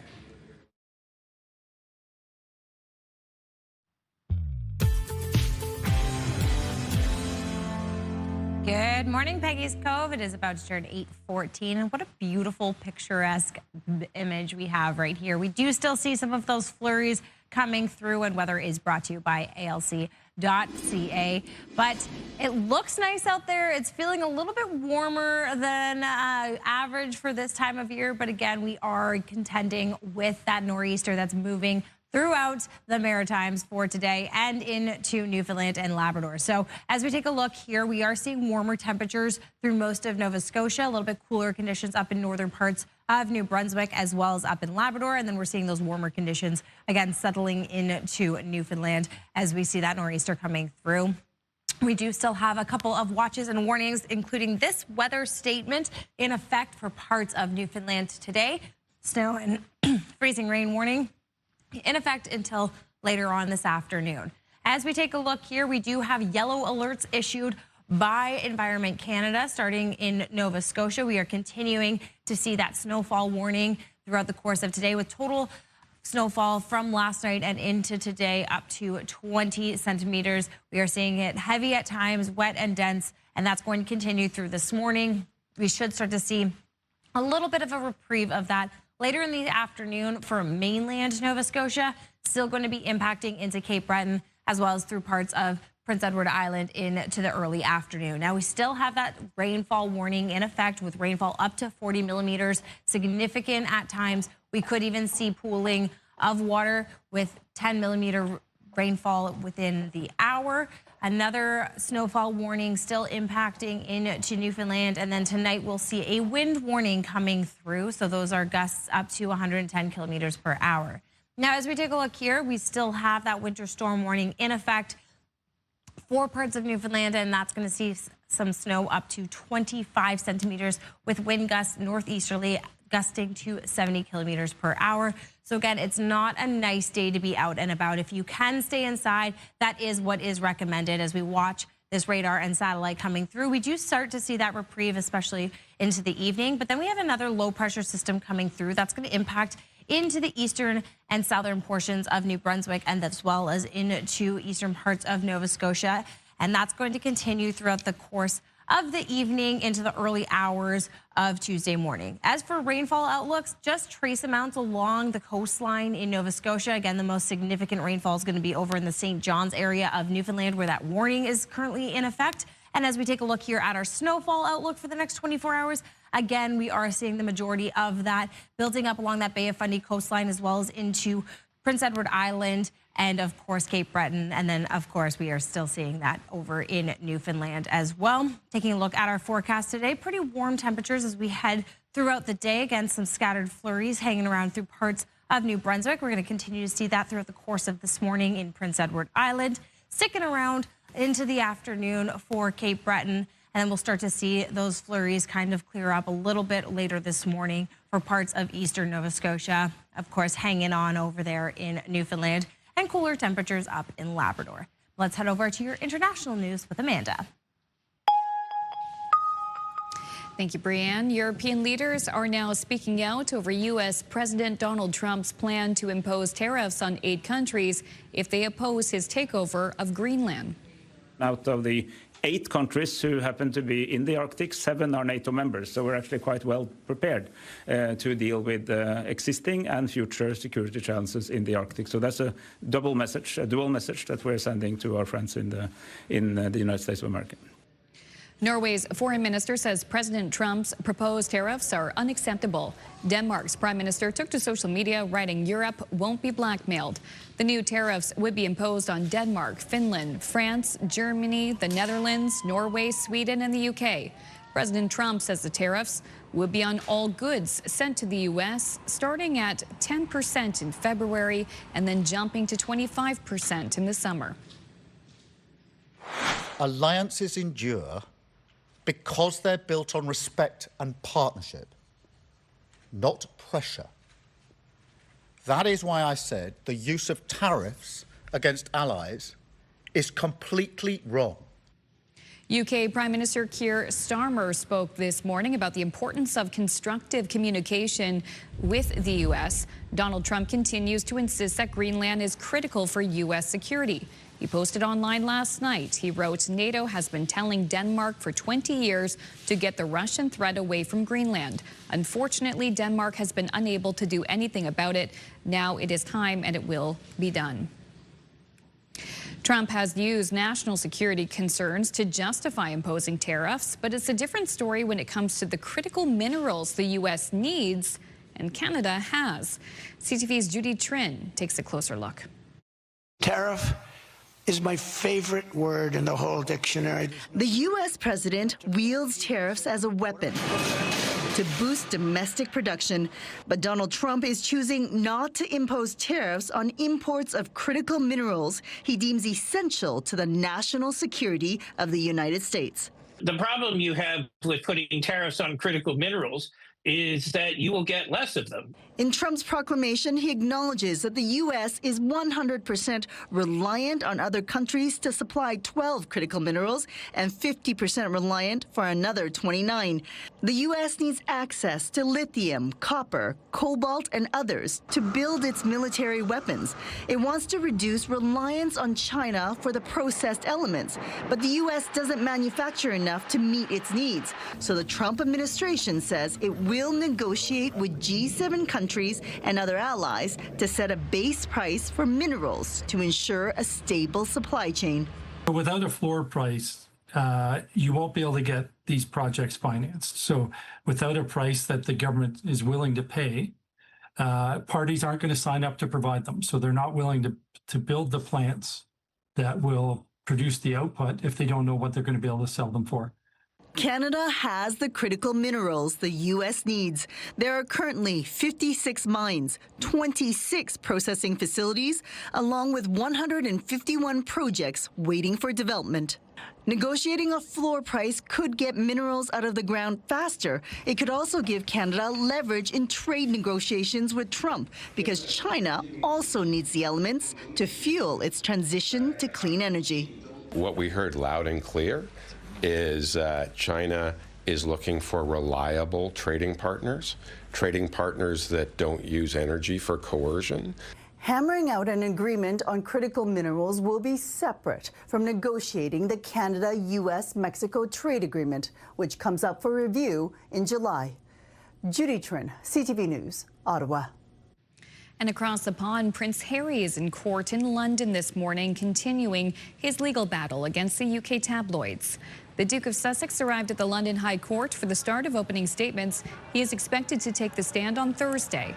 This is the third and final case against the media brought on by Prince Harry. He's joined by some other high-profile complainants. Elton John, his husband David Furnish, Elizabeth Hurley, and others are suing the publisher of the Daily Mail.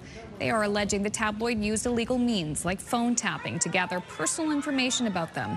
The trial is expected to last 9 weeks.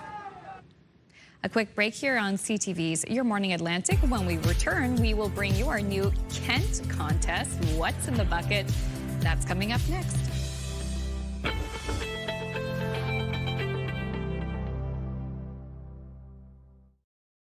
Move Mornings with Aaron and Peter. Weekday mornings on Move 100. The most fun in the morning.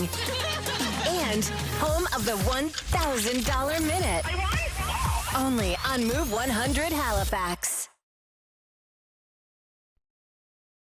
I am at Kent, and this is a huge day. We are launching an amazing year-long contest. Now, Kent is turning 50, and to celebrate their big birthday, Your Morning Atlantic and Kent have partnered up to bring you the Big Bucket Giveaway. So every single month, we are going to reveal a prize that you can win every month all year long. So this is a bucket. But this is the big bucket celebrating Kent's 50th birthday. And to help me reveal what's inside, I am joined by Joe. Come on in, Hi. Joe. Hi. Hello, Joe. So what department do you work in? I work in the appliances department at Kent Dartmouth Crossing. Okay, so a lot of people don't even realize that Kent has appliances. That's right, yeah. So the department's been open for the past 2 years now, and we've been doing really well with it. So you have all kinds of appliances. Yes, absolutely. Full selection of appliances, every major brand, just about everything else in between. Okay, wonderful. Now, I do actually, to be honest, I find appliance shopping a little overwhelming because there's so many choices. How do you help? It is. We get to know the person. So we want to talk to you. We want to get to know what your needs are and what we need to do to help you. Because there's a lot of choice and it can be very overwhelming. Yeah. So, and each appliance is personal. It's a day-to-day thing. All right, awesome. So I'd come in, you'd ask my needs and whatnot. You help me find an appliance, and I will tell you, That's when correct. it comes to appliances, they do make life a lot easier. Absolutely. Yeah. Including what's inside. This is a bit of a dream, a bucket list item, if you Absolutely, will. yeah. Let's reveal what's inside the big bucket, Joe.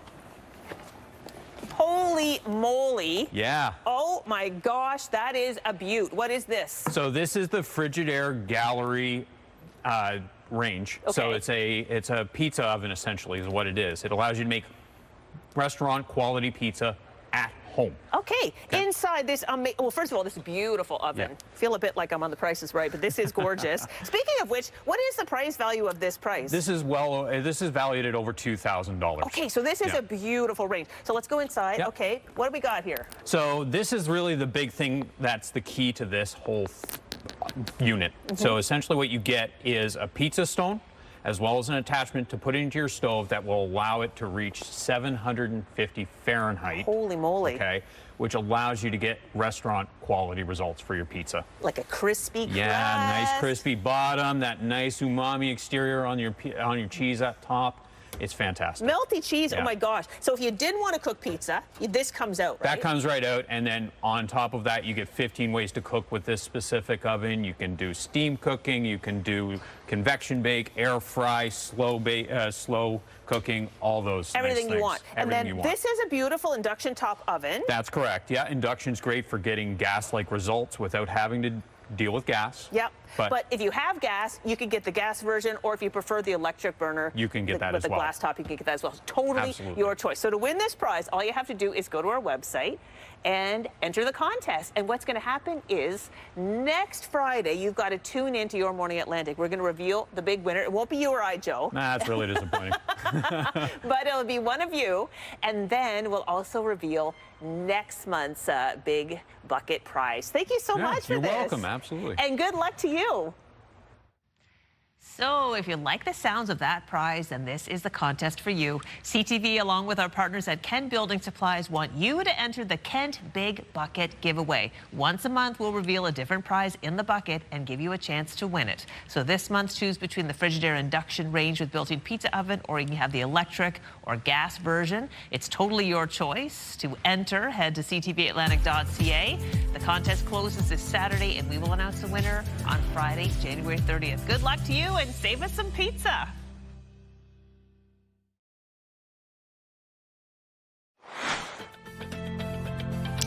Still ahead, the travel industry is always on the move. Coming up, we'll map out the latest routes and loyalty programs to help you chart the smartest path to your next getaway. That's in 15 minutes on Your Morning Atlantic.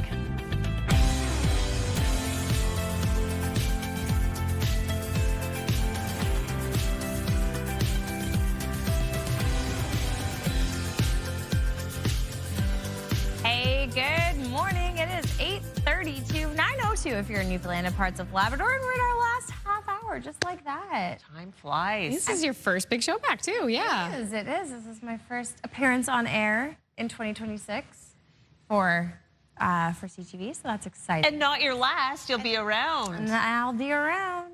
Latavia's back in this seat tomorrow. Yes, she But is. people will be able to see you doing reports. Running around the streets, yeah. Yeah. we Filling love in this. for us, too. Yep. Yeah, for sure. Yeah, and we received some nice text messages too, saying viewers are happy to see you return. Oh, that's so and nice. we're happy to have you back as well.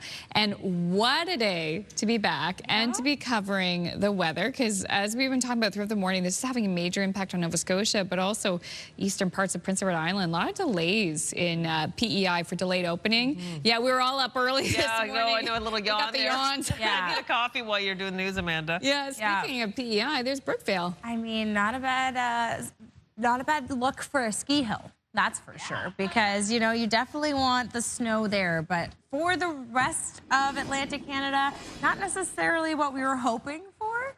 As we take a look here at current temperatures, though, not too bad across Nova Scotia and Prince Edward Island, as well as into Newfoundland. A little bit cooler temperatures up in northern parts of New Brunswick, and of course over in Labrador as well. The two areas that aren't seeing as much of impacts from this nor'easter. We do still have a special weather statement in effect with snow and freezing rain warning until later this afternoon. So snow up to 10 centimeters and rain between 5 and 10 millimeters, making things a little bit slushy, a little bit wet, a little bit slippery as you head throughout the day. Of course, we still have yellow alerts in effect from Environment Canada. So we do start to see that system is moving out as we can take a look here at eastern parts of Nova Scotia, no longer under that snowfall warning. So the system is pushing itself through. We should start to see a clear out of mainland Nova Scotia throughout the course of this morning. Still going to be hanging around, though, into Cape Breton into the afternoon. We'll start to see it sort of clear out around that noon hour for there, as well as Prince Edward Island.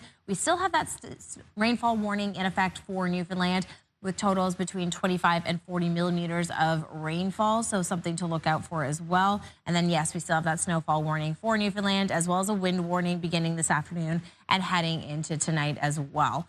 We do have that winter storm warning also currently in effect under that yellow alert, so 15 to 25 centimeters, wind gusts up to 78 kilometers per hour. But for more on the impacts of this system and what it looks like out there right now, we'll head over to Amanda. Thank you, Brianne. And Nova Scotia Power says it has opened its Emergency Operations Center as it responds to outages that have knocked more than 133,000 customers off the grid this morning. The winter weather has also canceled classes across Nova Scotia, and roads are slick with fender benders throughout the region. CTV's Hafsa Arif is live in Dartmouth with the latest. Hafsa. Hey, Amanda, I'm in a different part of the city, but it's still looking relatively the same. You know, usually this part of the city by the McDonald Bridge is a lot busier, but that's not the case this morning. Cars are taking their time, so for those that do plan on going out, whether that's to work or elsewhere, do need to plan ahead. You know, they will have to plan ahead for clearing their driveways, they're removing the snow off their vehicles, but also just the road conditions. Of course, a lot of the snow from the roads have been removed, but that conditions are still slippery, so people do need to be aware of that. And, you know, something I mentioned earlier, police once again have responded to multiple collisions early this morning on the 100 highways, you know, Highway 104, 102, and 103. Officers have also shut down the outbound lane for Highway 118, where several large trucks are blocking the road. Now, drivers are being urged to avoid those areas, to plan alternative routes, and if possible, stay off the roads entirely to let plows clear the snow. And there is a lot of work to be done. You know, the weather has also knocked out power, as you mentioned. Nova Scotia Power's outage map is showing well over 100,000 customers without power across the province. Schools are closed today as well, including King's College and Mount St. Vincent. And Halifax Transit is operating on its snow plan, meaning some routes are being detoured. Commuters are encouraged to check for service changes throughout the day. So that's another thing that people will have to plan for and time ahead. And, you know, something that was exciting about, you know, waking up this morning and seeing this much snow was just planning ahead. You know, I was telling Carl, our friend behind the camera, that the best part was picking out what I was going to wear, and that was going to be my snow pants. Clearly, I forgot the hat, but for those at home that are about to head out, make sure you plan just a tad bit better than me. Amanda? Well, the good news is you can go inside after this news hit with us. Thank you so much, Hafsa, for all your work this morning. Can't wait. A very honest CTV's Hafsa Arif reporting for us live in Dartmouth for us this morning. And this storm also having impacts on eastern Prince Edward Island, delays in opening there for a number of different services. You can find a more detailed list on our website, ctvnewsatlantic.ca. To other news of the morning, the serious incident response team is investigating after a man was shot and killed by the RCMP on a First Nation in northwestern New Brunswick. CERT says it was contacted Sunday after the police-involved shooting on Tobique First Nation. Mounties issued an advisory on social media earlier Sunday regarding a police operation on the First Nation and asked people to avoid the area but have not provided an update. A statement issued late last night from Chief Ross Purley and Council identified the deceased man as Bronson Paul and extended condolences to his family and friends. It says a sacred fire has been lit at a community hall on the First Nation and that they are still trying to piece together what happened and why tribal security was not asked to help. CERT also investigating after a Halifax regional police officer shot a robbery suspect on Saturday. Police say officers were called to a robbery at a liquor store on Grafton Street. According to police, the man sprayed a sensory irritant and left the store. Officers were then called to another liquor store on Quinpool Road. Staff again reported the suspect sprayed a sensory irritant as he left. When police tried to arrest the suspect, they say he threatened officers with a large knife. Police say they told the man to drop the knife. An officer then used a taser they say was ineffective, and then a second officer shot the suspect. The 37-year-old man was transported to hospital with life-threatening injuries. Police in Fredericton say a man has been charged after an assault on the city's north side. Officers were called to a break-and-enter early on Friday in which a woman was assaulted.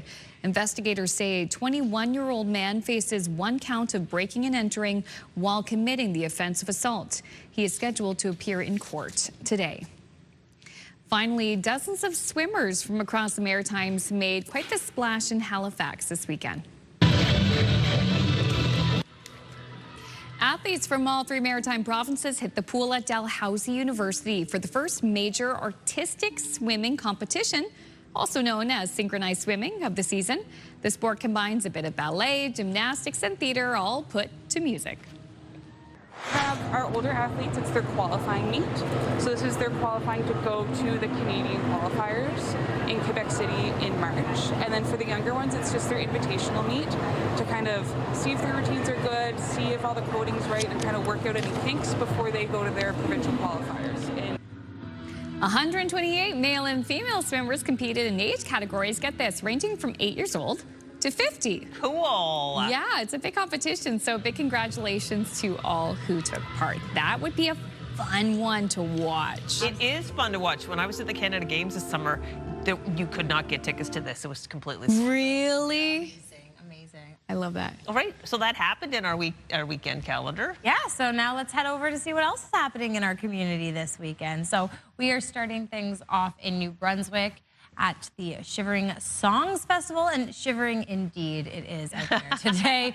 But that returns Thursday, January 22nd, and will host internationally renowned artists in intimate spaces throughout downtown Fredericton. So head to their website for a full lineup of performances, and it runs until January 25th. And a community luncheon will be held in Montague this week, Thursday, January 22nd, from 11:30 a.m. until 1 p.m. Come out to Hillcrest United Church and enjoy delicious soup, sandwiches, desserts, and activities. Details are on their webpage.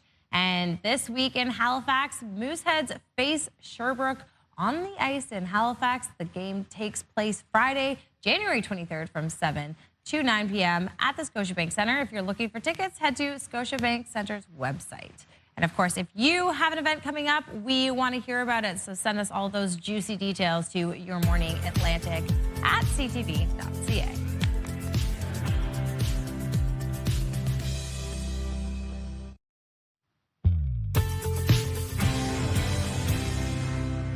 Good morning. It is 8:45, 9:15 if you're in Newfoundland and parts of Labrador. And look at that beautiful sun shining over that crested snowfall. Yes, we are going to continue to see some snow in our region, though New Brunswick has pretty much seen the majority of the snow coming through this morning. Now, as we take a look here at current temperatures, a little bit cooler up in northern parts of New Brunswick, as well as up in Labrador. But we're seeing those warmer temperatures in parts of Nova Scotia, Prince Edward Island, as well as Newfoundland, because of course we are having to contend with a nor'easter coming through. Now, we do have a special weather statement in effect from Environment Canada. Snow and freezing rain warning continuing throughout the course of this morning. But the big one is those yellow alerts issued by Environment Canada. We have seen that lift for the Yarmouth, Digby, and Liverpool areas of Nova Scotia. And that's going to continue to lift throughout the course of this morning as this system moves throughout the area. We are continuing to see a little bit of snow falling in the Halifax area. That's going to continue as well into western parts of Nova Scotia and into Cape Breton a little bit later into the afternoon. Should see that clear up around that noon hour. Now, we have that rainfall warning still in effect for parts of Newfoundland, with rainfall expected up to 40 millimeters in total. So significant rainfall in a mix with some snow as well. As we head into this afternoon and this evening, we are going to see a wind warning also impacting that area. And then we still have that snowfall warning continuing throughout the course of today into the early hours of this evening. Winter storm warning watch is still in effect as well. We are continuing to see 25 centimeters with wind gusts up to 70 kilometers per hour. So watching this system, we are starting to see it kind of clear out throughout the course of today. As you can see, it's pushing through to Newfoundland, so continuing to impact into Newfoundland.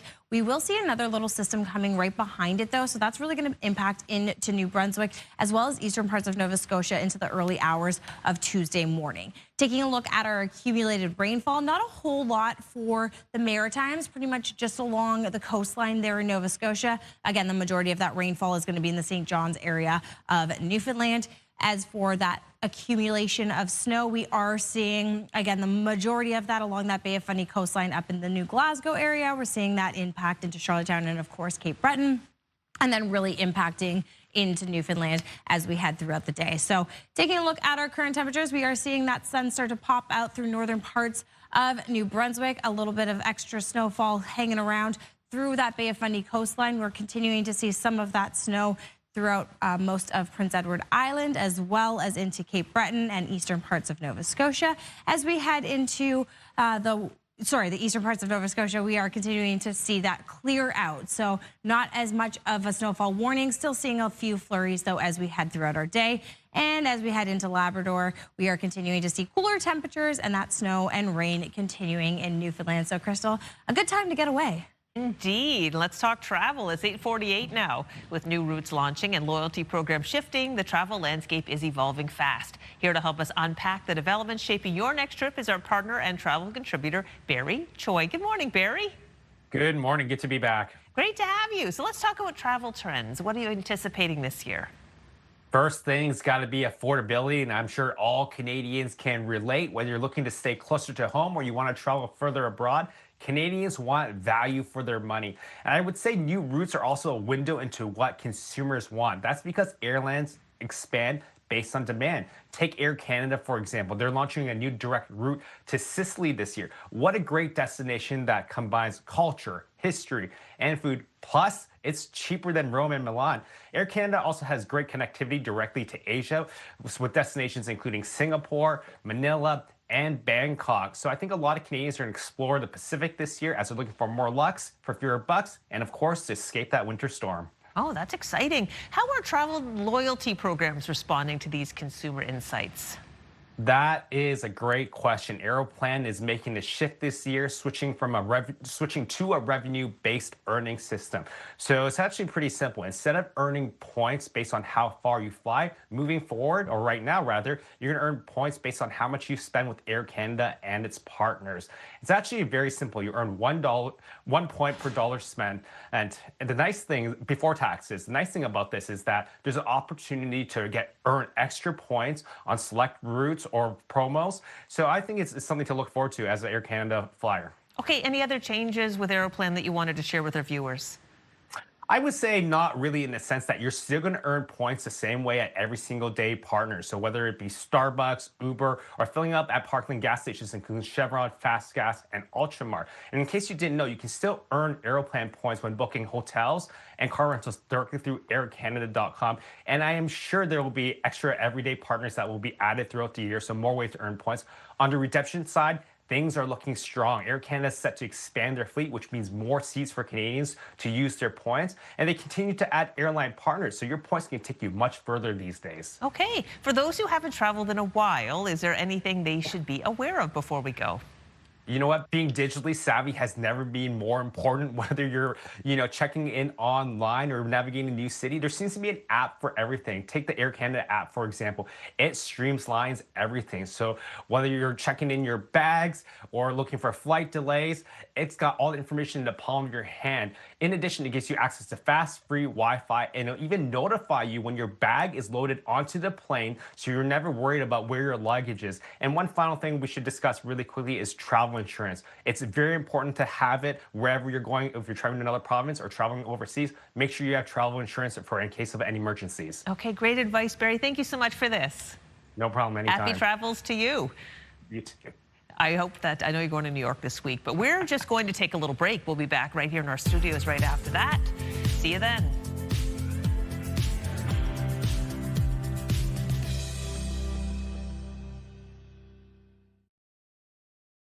Welcome back. We hope wherever you're watching from, you are warm and cozy, and hopefully you have power. And if you don't, we hope you get it back soon. Yes. A lot of people crave storm chips when we're in the middle of a winter system. So we're actually asking today, what is your go-to snack, no matter what it is, no matter the time of year? And you guys have great palates. Owen from Tintalon just says chocolate. That's all you gotta have. Me too. Lately. I feel you, Owen. I definitely feel that one. None of that dark chocolate. Nancy from Paradise says, my favorite snack would be the original Bits and Bites. Just the perfect amount of spice, and I can pick out my favorite parts first. Delicious. Yeah, that is good. You know, that's a good one, Nancy. A little bit of a project, too. I like a snack that takes a while to eat. Because then you're not just like stuffing your face. It slows you down. LJ from Milton says our go-to snack is bananas. We eat them morning, noon, and night. Satisfies the sweet craving. Okay. Gosh, that's smart. Bananas for bananas. But like it has to be green bananas. What? Oh, I'm a green banana person. Oh my goodness. Oh. Mina from Hammond's Plains, plain chips with dip. And shout out to Mina every time, and I don't know why, when I put in poor Mina's name, it always autocorrects it to Mean. No matter how much I try to put Mina, she's not. No, Mina has a great idea. Fact, I love chips and dip. As a gesture of our apologies, I'll be over Mina to eat those chips with you right after. 100%. Well, the gang will come. Exactly. Gang's all here. Yeah, Mo, faithful viewer from Bathurst, New Brunswick, black licorice is his go-to. Controversial. No, I have black Twizzler, but like the real black licorice, I'm here for it. You're gonna go for it. Okay. I will leave that to Mo. This is a funny story. Brittany from Georges River in Cape Breton says, so not necessarily my go-to snack, but my teenage daughter literally every day wants vanilla ice cream with hot out of the oven chocolate chip cookies on top. Okay. I'm there with her. Well, are you with her for the next one? She says, luckily, her next go-to snack is raw broccoli cut up with ranch. It's all about balance, right? I don't know about broccoli, but I could definitely do a veggie with ranch. Probably a cucumber. Oh, yeah. I'm a cucumber person. Nice fresh cuke. Yes. Yes. Yum, yum, yum. Cucumber and hummus actually would be like my go-to. Delicious. A good snack. We were all saying to commercial break, like, so hungry. We are ready for our lunch. Yes. My go-to snack right now would be literally anything. Anything. This table. Exactly. Can I eat the leaves out of here? Like, it's good foliage. Right? Yeah, good for you. My mom actually bought the storm chips, having heard about it from Nova Scotia, and she like saw them at the grocery store, and she was like, I bought the storm chips. Classic. It's a good mix. Yeah. There are no calories on snow days, so that's such great news for all of us today. Well, stay safe out there. We'll see you tomorrow. It's really coming down, isn't it?